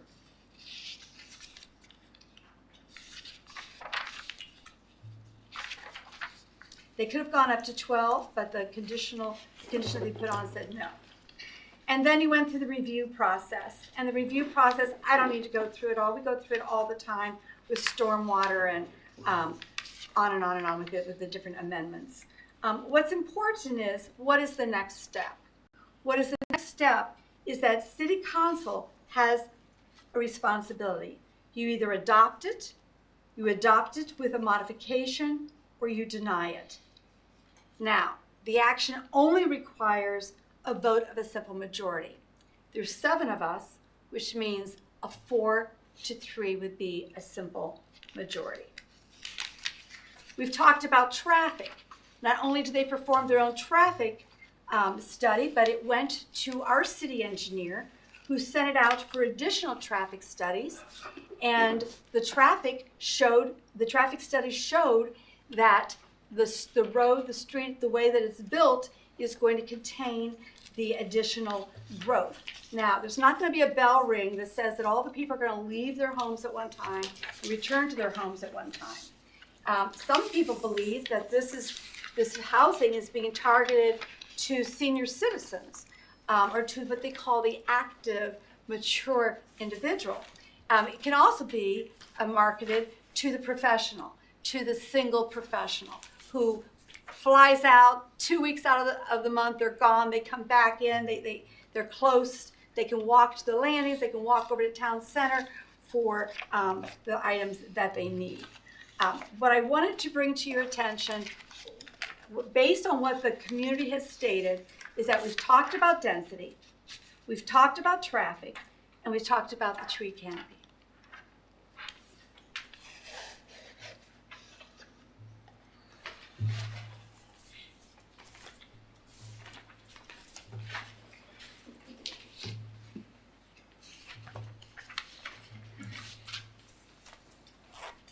final comment that I'm going to say is that as an experienced council person, one of the hardest things to do on city council is to separate yourself from your own experience and from the emotions of what is going on, and to base it on analytical and data-driven information.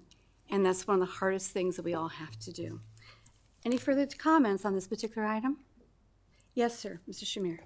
Actually have a couple of comments. You mentioned that they did a traffic study and it was submitted to the city engineer, and our city engineer then went out and did an additional traffic study. They only reviewed their traffic Right. study. Correct. So there was no other studies done. Just need You're right. clarification. Thank you so much. Okay. Yeah, they did send it out to Trans Systems for a review of the work that was done, and they were in agreement with the end results. Yes. Mr. Shamir, anything else? Yes, actually, in the B2 area, we're looking at 3.33 acres. And in the R1A area, we're looking at 8.53 acres. So roughly, it's 1/3 of the total area, which is the B2 area, which the discussion is that there could be up to 83 units in that area if this is not passed. Is that what I understand? And, I mean, we're talking about 21 units on 8.53 acres, which is in the R1A, and the B2 area could have as many as 83 units in the 3.33 acres. That's what's been shown to us. Okay, thank you. Yes. Ms. Gentry? So I think there's a discrepancy with what the traffic studies actually stated. They stated that Pulte does not contribute to problem, but it is a problem there. And that the northbound turn lane isn't long enough. The southbound right and left turn lanes are not long enough. And I think it was westbound, is also not long enough. So to state that this is not a problem is a fallacy. So I just wanted to clarify. Ms. Gentry, can you repeat where you found that? Because that was in the summary statement from Trans Systems. Trans So when I Systems. read it, there were 8 different options that you could have, right? Right, left, right, left, right, left, right, left, whether you're going east, west, north, or south. And the way I read it was that 7 of the 8 met their standards. It was the one they said needed to have a longer stacking, which is something that the city can do, the city can control. Correct. This is not contributing from Pulte. The problem already exists. The problem I have is we're going to add more traffic to an existing problem without being able to address that. And that's my concern. I agree with you. We need to take a step back and look at the data. I'm an engineer. I'm data driven, but when there's a conflict between my gut and the data, that's where I am right here today, because I know that it's hard in the mornings for me to turn left onto Walker. Adding more traffic is going to compound that. Regardless of what the traffic study says, I'm having a hard time reconciling. So I understand we need to look at the data. And unfortunately, this has nothing to do with Pulte. This is a city problem. And that's another struggle that I have, is how do we address the city problem when the zoning is for Pulte to be able to build? So I've been struggling with this since we've spoken, and so I do have a lot of concerns about the traffic. And again, it's not a Pulte problem, and that was one of the issues that I have with this, and with the there were other concerns about the rezoning and whether or not I know Pulte wants to limit it to 73 or 4. 73. 3. And we would do that by deed. My concern is, can that be changed should this change down the road? Thank you. In order to answer your question, because we've got the law director and also Mr. Mayor, could you go a little bit further and clarify what you mean, can it be changed down the road? You mean for that specific area or for other areas? So if we're changing the zoning in that area to allow Pulte to be able to build, and should something happen unforeseeable, and it's in the Pulte's deed that they can only build 74, but now we've rezoned, what happens then? I think the law director would be the best one deed to answer. controls. Could you open this? The deed controls. The deed controls. The deed controls is what he said. And as far as the traffic, Mr. Mayor, could you talk about, excuse me, I heard somebody's voice. I'm asking for my mayor to give us some information here.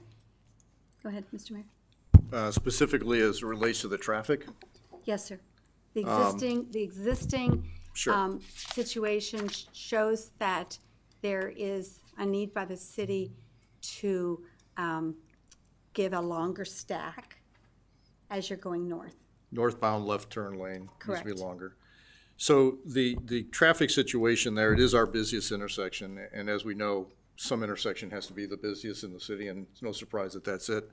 The study has shown that that's not, Pulte's development is not going to considerably increase that traffic that's already there. So it is a city problem. It is a city problem that we've looked to address. One of the ways that we are doing that is we're looking at options to create funds to improve the entire intersection there. Without going into too much detail, a process by which we take tax dollars and isolate them to that certain area is a viable option that we're entertaining. And so there's gonna have to be changes to that intersection, whether Pulte develops or not. I would explain though that if you had non-residential commercial development, the traffic would definitely increase versus what a residential would increase as it's currently zoned. This actually would provide less additional traffic than it would if it maintained its current zoning, was developed that way, I believe.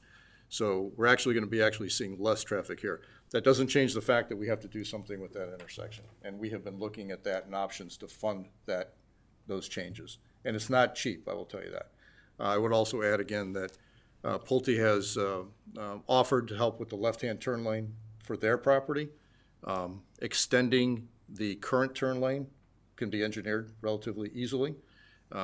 So those are things that we could do in the immediate until we can make wholesale changes to that intersection. I hope that answers some of the questions. We're going to continue to my right. Mr. Cos, you had your hand up.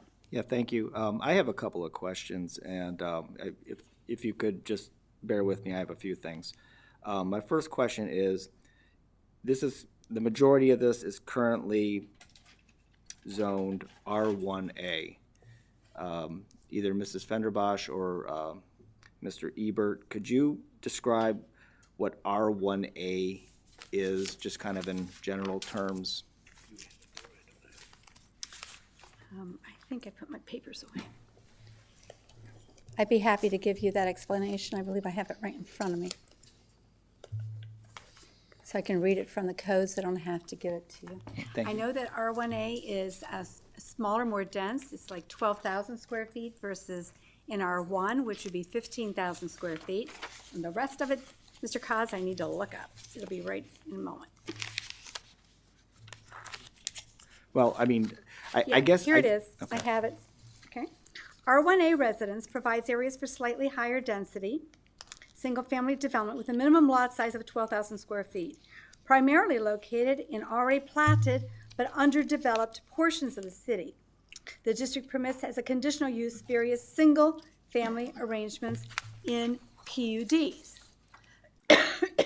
And then all the use items that I mentioned last time that we met are under an R1A, which I don't think that's not what you were asking. Is that correct? That's actually pretty close. Okay. And then the other portion of it is B2. Okay. So, yeah. B2, general business district, provide areas to accommodate a wide range of commercial uses, including outdoor storage as a conditional use in a manner that does not intrude upon residential areas And then all the items last time that I read for the uses would be under a B2. Great. And that outdoor storage use, that's one possible use of that. There's a lot of other commercial uses that could go in there. There's 3 pages worth. Yeah, there's a lot. 4 pages. So here's where I come down to. When this was first brought up several weeks ago, I raised my hand and I said, I'm opposed to the changing of the zoning of these parcels. And I cannot I cannot get to the point where I'm gonna say, well, we have to change it, because what if we don't change it, it's gonna be a lot worse. I don't think you're gonna have a semi-high-rise development going in there, even though technically it could be zoned there. That's not gonna happen. I'm gonna repeat some instances of what some others on council have said, and Ms. Gentry said it. I'm gonna repeat it. This is not a Pulte issue. Pulte has been a good partner with the city. They've been responsible. They build nice developments. If this were to fail today, I don't think that there's going to be a sale of property between the current owner and Pulte to put a high-rise there, because that's what they can do. That's not going to happen, okay? That's just not going to happen. I think that was brought up by a resident last week. And even if that was brought forward, it would have to come before all of us to have discussions and restrictions and everything else that goes with it as well, too. So I don't like that part, that if we don't do this, it's going to be a whole lot worse. I don't buy that. At the end of the day, I look at this straight to the simplest part of it. I don't want to argue what the houses are going to look like, the homes, who it's going to be catered to, all of that. This is asking for a change from an R1A and a B2 in a business district to an R3. And I was a sponsor of legislation, 2 different pieces of legislation in the last 18 months that have created business districts with the criteria in there. And then I would be reversing myself and voting to put residential in a business district. I can't get over that. I can't get past that. I made my arguments of why it was, why the necessity for the speed limits and, to add future businesses into that site.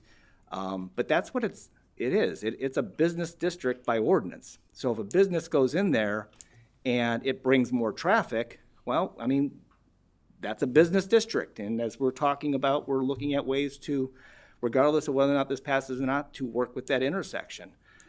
I can't get over that, personally, to say we created a business district that I sponsored, and now I'm going to make it residential in a large portion of that. I can't get past that. Again, this is nothing against Pulte. They're fine people. They're a fine company. But this is asking for a zoning change, not for anything specific plan that's come to us. If it was already zoned for this, it'd be a whole different discussion right now. But it's not. This is asking for a change of zoning, and I cannot, in good conscience, vote yes to change the zoning there. Thank you. Thank you, sir. Anybody else at this end? Mr. Arnold? Yeah, I would just, I appreciate everyone's comments, and everyone votes for themselves, and everyone has their own reasons to vote or not vote for this legislation, but to me, it's pretty black and white. You have a group of 72, 73, 74 units, 73 units that are going into potentially a rezoned district. These are units that are going to be either for professionals or for people that are recently retired, where they have a first master bedroom. I think that there's a reason why we have different types of housing here in Avon Lake. And I just can't get over the whole traffic situation that we're talking about here. We're talking about 73 units of people that may or may not be at their house at any particular time. It's mainly, I think, going to be retirees that are not going to be leaving their house at rush hour. If we're so concerned about traffic, we better hurry about it, this intersection, because, you know, I don't know about you guys, but I hope to, at some time in the near future, to get something into that old Tops location. So if we're gonna argue about a street of 73 units, then there's bigger fish to fry. You know, there was talk about, well, this town used to be completely all farmland, and there used to be so much green space here. Well, times have changed, and the houses we all live in were all on farmland that weren't developed. They were near golf courses that weren't developed. Now part of golf courses are removed, there's more housing going in there. So I just don't buy that argument. We don't have traffic here in Avon Lake. We don't. We have traffic, and there's traffic in Avon. There's traffic in Westlake. I was down in Columbus, in the Columbus suburbs. That's traffic. I have yet to sit through a light where there's been 2 cycles that I've had to sit through and wait for 10, 15 minutes on for stoplights. So there's no traffic here in Avon Lake. I don't understand that. Are there bad drivers in Avon Lake? Absolutely. But the traffic is non-existent here. That's why I like Avon Lake. I like going shopping in Avon, going out to Westlake, you know, shopping around here, around our town if we can support our businesses. But that section of land has been vacant as long as I've lived here, for 17 years. And I'm sure it's been vacant for a lot longer before I got here. So it either sits there or it gets developed into something else in the future. I think we need more housing in general. I mean, we were laughing at your email you got, but we do need more housing. We need more housing in Avon Lake. We need more housing in the U.S. in general. The more quantity of housing and the more types of housing we have leads to lower pricing. Potentially, I know there's other factors that are into that, but it's a little scary when my kids are getting to the age here in the next 5 years of buying a house, and it's super expensive.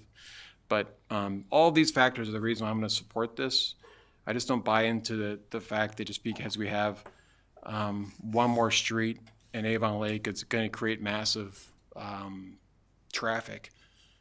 And the traffic is everyone. I leave my house at 6:30 some days, 8:30 some days. Sometimes I go up to 83. Sometimes I go over Lear Road. There's no traffic. I just don't know what people are talking about with all this traffic. But that's my comments. Thank you. Thank you. Anybody else? Mr. Smith? Thank you. Relative to this project, my main concern remains the same, and it goes off of the first comment, Madam President, that you made, that no one will hold them to it. And that's when we're talking about it being in R3, 12 units per acre. I am very concerned about the fact that we are zoning this higher and bringing it down as opposed to lower and bringing it up. I made those comments originally at the first time that this project was brought before Planning Commission, and I continue with that. But in furtherance of my comments, I would say that there's a lack of a green space as I see it in regard to this. And I also would add that that the section 1210.06 specifically says that you should try to follow the land use plan. It is codified. It's right there in black and white in 1210.06. And this land use plan specifically says that the town center is a significant space for Avon Lake that can serve as the primary hub of culture and entertainment and function as a true mixed-use district. It should accommodate a mix of retail, office, public space, and housing uses that are integrated both vertically and horizontally. This is not integrated by any stretch if they go ahead with the housing that they said. It will be strictly housing that's there. And when it comes to the traffic is not at all in my consideration of my comments. My comments are about the zoning and how we're doing it. Because we also have the mixed-use overlay district in our zoning code where the Planning Commission under 1218.05 C2, the Planning Commission and City Council shall have the authority to restrict densities based on the compatibility of the development with surrounding development, the scale of the overall project, traffic impacts, and recommendations from the comprehensive land use plan. I see absolutely no need at all to rezone this property at this particular point, and certainly not to R3. Thank you. Thank you. Mr. Zuber? Always the last one, although I think Mr. Shamir will be the last. I've listened to the arguments on this and read the comments. People talk about open space, green space. There's no one, I think, up here that's been involved in more green space than me. Providing that, I think that from our standpoint, this is what is supposed to be at that corner. This is a step down from the commercial to the multifamily to the single family. Very similar to what's on the other side of Walker Road, both east and west.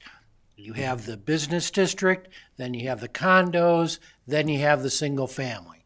Same thing at Town Center. You have the commercial, you have the condos, then you have the single family. It's a step down, and that's exactly what they're creating. And the other thing that I brought up was the fact that they can do 104 units in here right now today. Now, you can debate that back and forth and, but this is 25% less than what they can do. I think that this has become what Avon Lake is going to become in the future. Every piece of land is going to be thought about. Every piece of land, because there's none left. And this is just the beginning of every other small piece of land that people are going to come in and want to develop like you do. And people are going to be upset because there's basically no more land left. I think the traffic study, those, you can disregard it, but it shows that you're just not going to have that many more cars on this. And, I see it every day on Moore Road with where I live that, you got 810 units in what was Somerset Apartments. Everybody was scared about traffic. That's 800 units. This is 73. You go down there and you watch the cars go in and out of there. There's no huge rush. Because of the type of people that are going to be living at these houses. I think the other issue that I think Pulte will take care of when this development is done, they're going to finally take care of the water issue for the neighbors. Mm-hmm. I think that that's probably, from my standpoint, we've all been over to those houses and walked in the back, but Pulte will be able to take care of the water issue there. I think this is our best alternative. I think it's the step down that we're looking for. We always knew this land was going to develop as part of Town Center. This is part of Town Center. It may not be exactly as determined on the bubble map of the land use plan, but this is where Town Center is. And this is the step down that I look for, and that's just good planning from our end. Okay. Anybody else? I just told you Mr. Shamir would have the last word. Mr. Shamir? I sit here and I listen to everything, and I have to say that I agree with bits and pieces of everything that everyone has said. But fundamentally, I think when I reflect to the area south of Walker Road and east of Lear, we had an issue, and that issue was lack of planning. And that lack of planning was not the developer, it's the city. So to have a comprehensive plan is to understand what it is that we're going to do. Based on that, we need to go out, do the ancillary work to include the traffic impact assessment, not a traffic study done by the developer, but a traffic impact assessment to understand the system as we want to develop it. And this site will be developed at some point, whether now or later. I think as the city, we need to take the initiative to take this document, the comprehensive plan, and do the work that is necessary to ensure that tomorrow when we sit with a developer, we don't have these discussions at, well, this can go in and that can go in. We have a clear idea of what the impact of a development is going to be, not only based on one entity, one development, but based on what is in that region. And that was my issue at the beginning, and that's still my issue to this point. Thank you. Thank you. Anybody from the administration want to speak? Mr. Mayor? Yes, thank you, Mrs. Council President. 4 items I'd like to talk about, and I want to be data-driven and analytical as well. I've heard both pros and cons on the issue. People are very passionate about this ordinance, obviously, and I understand their concerns, and I appreciate all the feedback that I've heard here. And as Mr. Shamir said, I agree with a lot of things that have been pointed out here. One thing we got to keep in mind, this was passed out of the Planning Commission, whose job is it to actually analyze these things in a deep dive and look at it through the eyes of the comprehensive plan as well as our planning and zoning ordinances. And it was passed out 4-2, and their recommendation is based on 8 criteria identified in the planning and zoning code, which is page 23, by the way. A vote rejecting the Planning Commission recommendation would have to show that which of these 8 criteria have not been met. The second thing I'd like to point out is the issue of location and density. And I'm going to read this because I want to quote actually from our comprehensive plan, which has been brought up so much. So as we know, town center is one of the 3 identified focus areas. They are meant to, quote, to provide opportunities to guide new growth in a way that will most effectively promote new, sustainable economic development, provide alternative housing options for residents, improve the image of the community, and create new mobility connections. One of the things we talk about a lot at Town Center is making that commercial area viable and making people want to go there. And as you can see from this one, providing alternative housing options is one of those criteria that will help our center of town thrive. Quote, town center is a significant space for Avon Lake that can service as the primary hub of culture and entertainment and function as a true mixed-use district. It should accommodate a mix of retail, office, public space, and housing uses that are integrated both vertically and horizontally. And I know Mr. Councilman Smith brought this up. You've all seen the bubble map. I know that you at home will not be able to see this, but this is the bubble map that's often referred to. This is within the comprehensive plan. And you'll note that in this comprehensive plan, it asks for a mix of residential and commercial. Within all the bubble map areas we have currently in this little diagram, the only residential is the current Sand Ridge under development. So if we're asking for a mix, we don't have a mix. All we have is retail. To support that retail, we also need residential. And this townhome, let's see, maybe pick back up where I was at here. So the only residential within the current focus area is the soon-to-be constructed Sand Ridge. And again, this is page 77. And the quote I just gave is from page 74 of the plan. From page 75, the vision, the intersection of Avon, Belden, and Walker Roads has the opportunity to transform into a dynamic city center for Avon Lake. Located in the center of the city, a mix of quality residential, and again, there is none within that focus area currently, retail and integrated green space creates a dynamic space that builds social and economic value. A mixture of townhomes and medium to high density residential units, which is what this is proposing, would line the back edges of the focus area, providing a currently missing type of housing for the city. And again, that's straight out of our comprehensive plan. Quote, finally, the development of townhomes and multi-story residential units around the edge of the focus area serves 2 key purposes. And again, this is a development on the edge of the focus area. First, it serves a need of missing housing type for the city. And second, it adds critical densities within the space to support commercial entities. And again, that's from the comprehensive plan, page 76. Page 77 of the comprehensive plan is a bubble diagram, which I just showed you.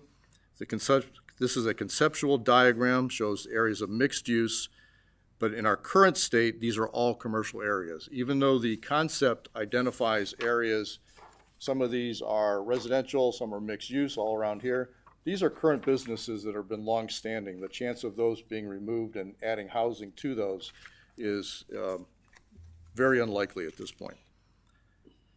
In fact, the entire area, what is noticeably absent from the mixed use and residential area is residential.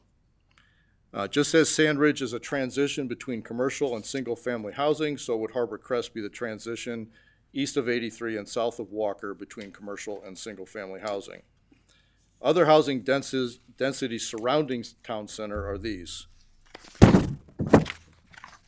Town Center condos, which are north of the Town Center area, are 4.16 units per acre.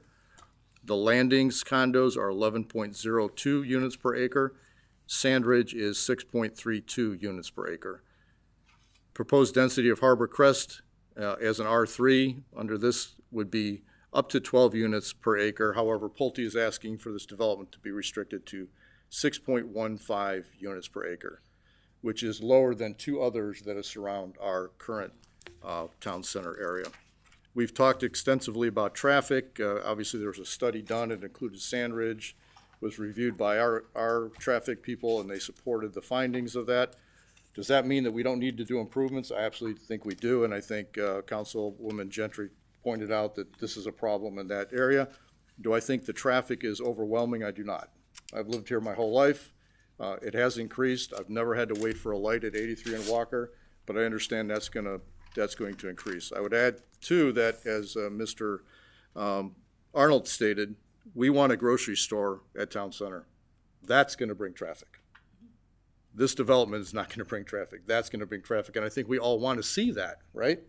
So it's a traffic condition we have to deal with, and I'm not sure it's fair to punish Pulte because we have a future issue at that intersection, not which they're adding to, but is supported by the comprehensive land use plan. And lastly, just the loss of tree canopy, which was mentioned. Again, this is private property. As Council President Fenderbosch indicated, our relation to Tree City USA is for public lands and what we do there. However, I'm a big believer in our urban canopy, and I'm sure that we can work with Pulte. They're usually really good to work with when it comes to trying to make sure that we replace the urban canopy as much as possible during the next phase. Again, this is a phase for rezoning. They still have to go back through Planning Commission for their plans, and at that time, we can address some of those other issues. I thank you for allowing me to be heard. Thank you. Anybody else? Final word? Okay, it's time for a vote. Mrs. Rossmarin? Mr. Koss. No. Mr. Shamir. No. Mr. Smith. No. Mr. Zuber. Yes. Mr. Arnold. Yes. Mrs. Fenderbosch. Yes. Ms. Gentry.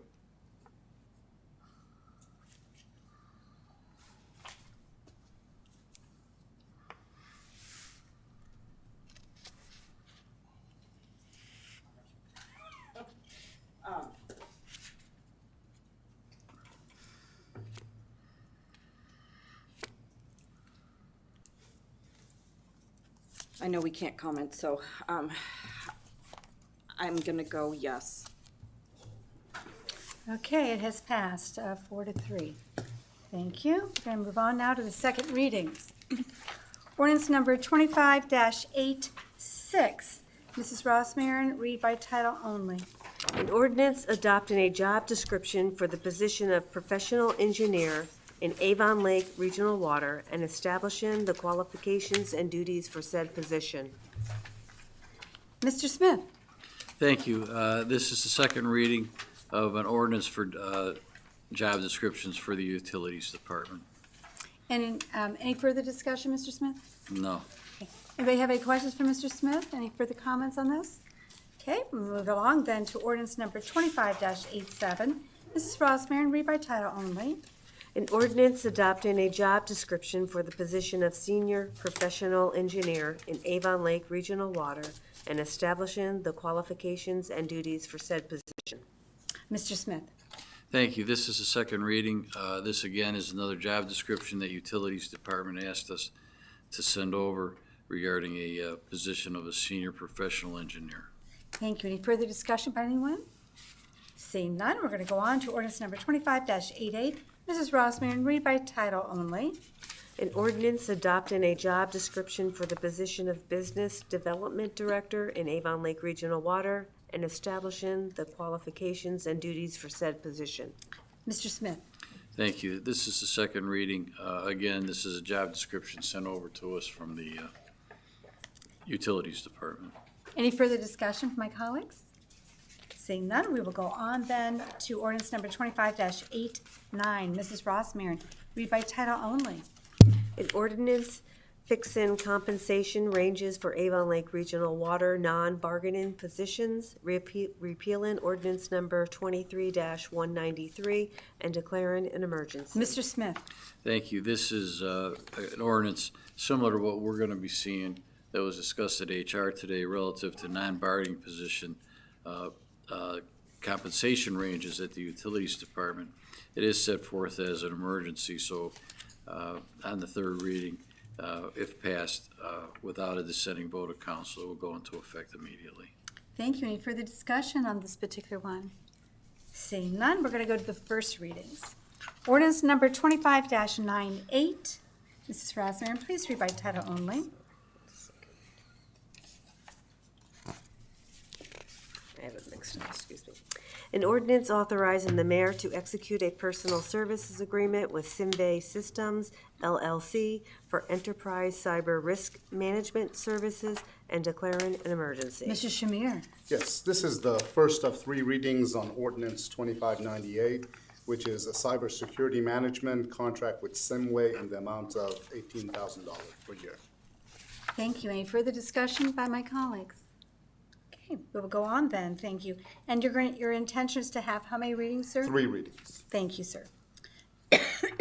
Ordinance number 25-99. Mrs. Rossmarin, read by title only. An ordinance authorizing a donation to community resource services and declaring an emergency. Mr. Zuber. I move the first reading of ordinance number 2599. In discussion? We had the presentation today from the director of CRS, and as I stated at my committee last week, that we would move to pass this on the second reading. Thank you, sir. Any further discussion by anyone? Okay, then we reach the time at night when it is public input on any topic, and you have 5 minutes. Come on forward. Thank you. Okay, I thought the council might want to hear my reasons for having some concerns about the resolution. I think the resolution has sir, you need to say your name Oh, again. I'm sorry. We know who you are, but say your name again. Okay, Rudy Breckley, Avon Lake resident. Thank you, sir. Okay. I thought the council might want to hear reasons for my concern about the resolution. I think the resolution has an anti-seatbelt orientation, and the reason I say that is there are 2 mentions of seatbelt in the fifth whereas, and they're not positive statements. They're just they mention seatbelts in passing. However, the other seatbelt safety features that are listed under the third whereas are complementary. The additional lighting and visibility measures, improved bus visibility under all wet weather conditions, and the other mentions of school bus safety features are complementary and positive statements. So I see kind of an anti seatbelt orientation. In the Appendix B of my initial submission to the council, I listed 3 positive statements that are in the governor's working group report, and from these statements could be drawn another statement that would be listed under the fifth whereas. and I'll read them to you very quickly. The first statement from the report says, when a crash does occur, evidence suggests that seatbelts save lives during crashes. Very positive statement. Again, another statement from the report on page 13. The first one was from page 20. Academic research from simulated crashes concluded that seatbelts do offer better protection to students by stopping contact with the interior of the bus and preventing ejection from the vehicle.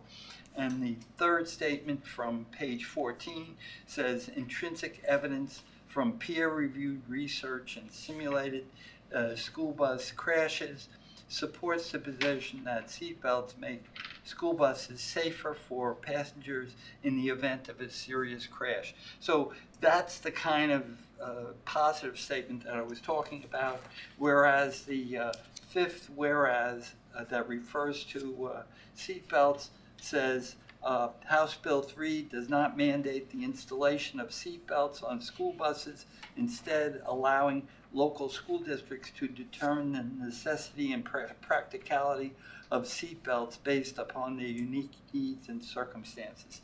Well, there's nothing positive about that statement. It doesn't say that seatbelts save lives or prevent injuries, prevent ejection. So that's what I mean. It seems like there's a bias in orientation within the resolution. And thank you very much. And thank you for voting for House Bill 3. It's going to be wonderful. It'll save lives and protect children. Thank you. Anybody else on any topic? You have 5 minutes. Come on up, ma'am. Hi. I'm Nicole. I am a resident of Avon Lake. I live less than an hour away from the coal plant, and I had some concerns about the demolition. I have been following along, so I don't know if these have been addressed already. I am concerned about the groundwater, drinking water, and air quality as the demolition continues. I brush my teeth, I wash my veggies, and I do laundry all the time. So I know that there are precautions taken to prevent the disturbance of the lines, but frequent documents at intervals with actual measurements of chemicals would be helpful for the public to see. Benchmark testing, meaning before and after the demolition or implosion day, is needed, especially with the upcoming demolition of the other structures, which will continue through August. So this information should be made available to me as a concerned citizen. Standard annual testing, I know, was done in May on the water supply, and that those results will come out next year, but we need additional testing for special chemicals that could leak into the water. Air quality testing was only performed in July and August, so before and after the first implosion, and in December and January, so before and after the second one. So if the city is not able to provide adequate and frequent water readings, I can take initiative on finding another group to perform these tests, and I can always send the invoice, but yeah.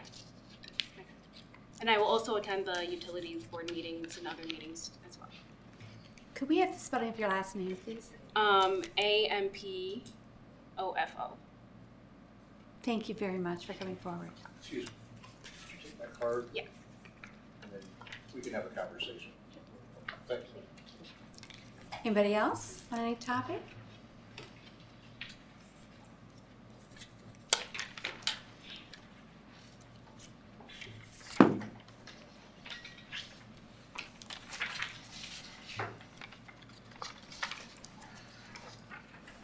Gerald Phillips, Avon Lake concerned resident, also disappointed resident. I'm running for council at large, and if I'm fortunate to get elected, when I raise my hand and I take an oath of office to uphold the Constitution of the United States and the Constitution of Ohio and the city charter and the codified ordinances, I will do that. I will uphold the codified ordinances of the city of Avon Lake. And I will not vote on any item that is inconsistent with the comprehensive land use plan unless there is compelling, clear, and convincing evidence that that is inappropriate, and nothing's been presented tonight to prove that this zoning should have been approved. And I will uphold that, and I will uphold my oath of office, contrary to the 4 people who voted against it and the mayor. Okay? I won't do that. Also, to the residents, this $250,000 comprehensive land use plan that you spent, which this council majority threw away to approve a zoning for the Pulte's, I will uphold it. I won't waste your taxpayers' money. $250,000 you spent for this comprehensive study done by input of residents and professional consultants. Council President was on it, and she even ignored it. I will not ignore this document. I will not waste $250,000 of taxpayers' money. When you look at the Planning Commission vote, it was 4-2. 2 attorneys voted no, because you know why? They knew that that was illegal zoning, didn't conform to the comprehensive land use plan. It's spot zoning. You know what zoning is? You know what the Euclidean zoning is? Does anybody know what Euclidean zoning is on this board? It's supposed to be a comprehensive land use plan. That's what you got. You just rezone property inconsistent with the comprehensive land use plan. That's spot zoning.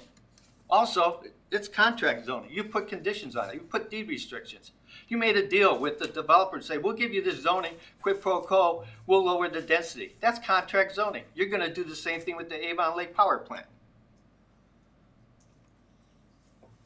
When we talk about the fact that there's no codified ordinance about the comprehensive land use plan, that is a totally incorrect, false statement that has been made.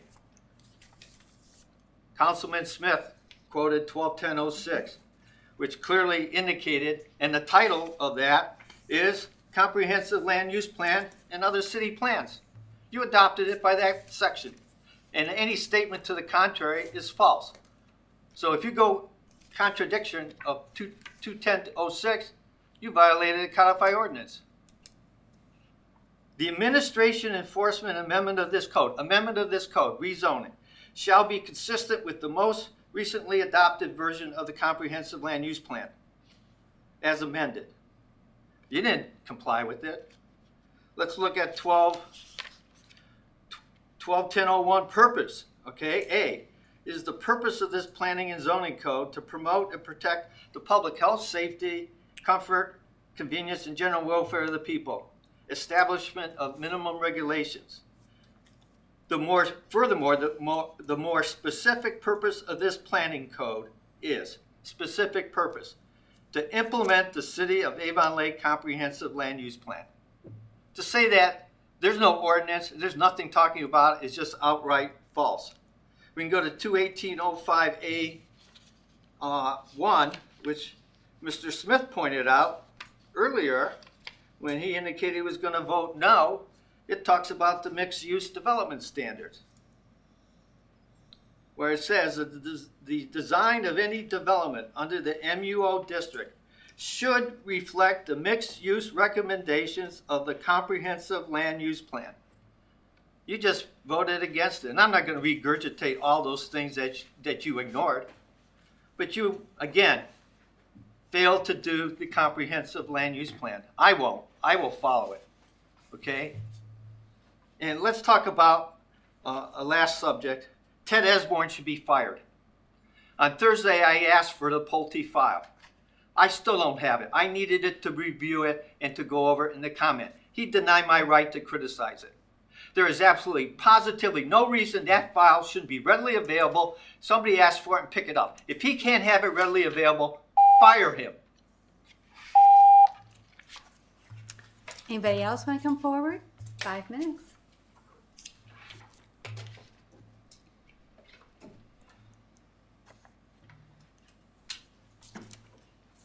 Before I begin, I'd like to play a video.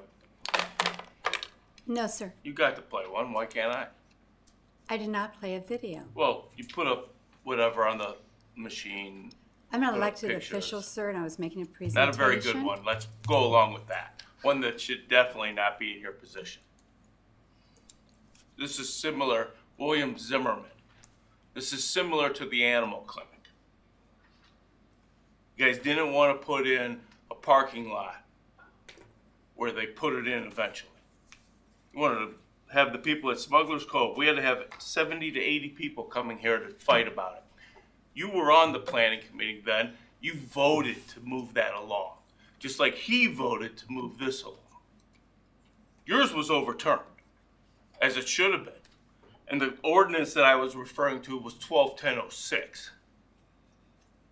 He voted anyhow, passing it along, not doing his job.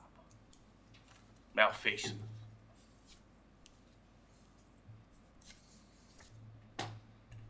How are you tonight, Mr. Zuber? I'm just dandy. Thank you. He's down there laughing. So, we've gone one side of the animal clinic to another. Excuse me for one moment.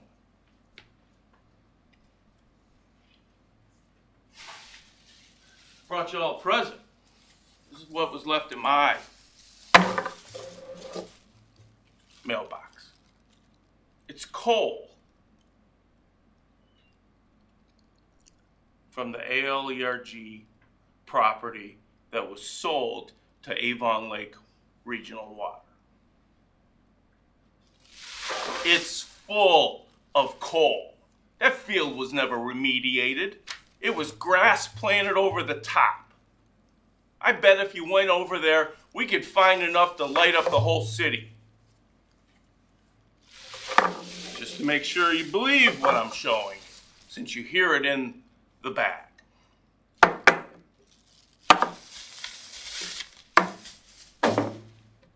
I find that remarkable. Did the water plant not do their due diligence on that property? Miss Gentry was at the meeting when I showed it to them on Tuesday. I couldn't stick around and wait to have conversation with anyone because I had to go to the planning committee meeting. You guys position these meetings too close together for citizens to be able to go. I can't go from one to the other, to the other, to the other. We've had this discussion before. Somebody needs to start moving the meetings to later in the month and later in the week. So we have the ability to attend. You won't put them on the video because all committee, you know, we're an on-demand society now. I can pull up my phone and watch any game from anywhere I want at any time. Just like Netflix, just like Hulu, all these places. But in the city of Avon Lake, I can't pull up the stuff to watch on the committee meetings because it's not done.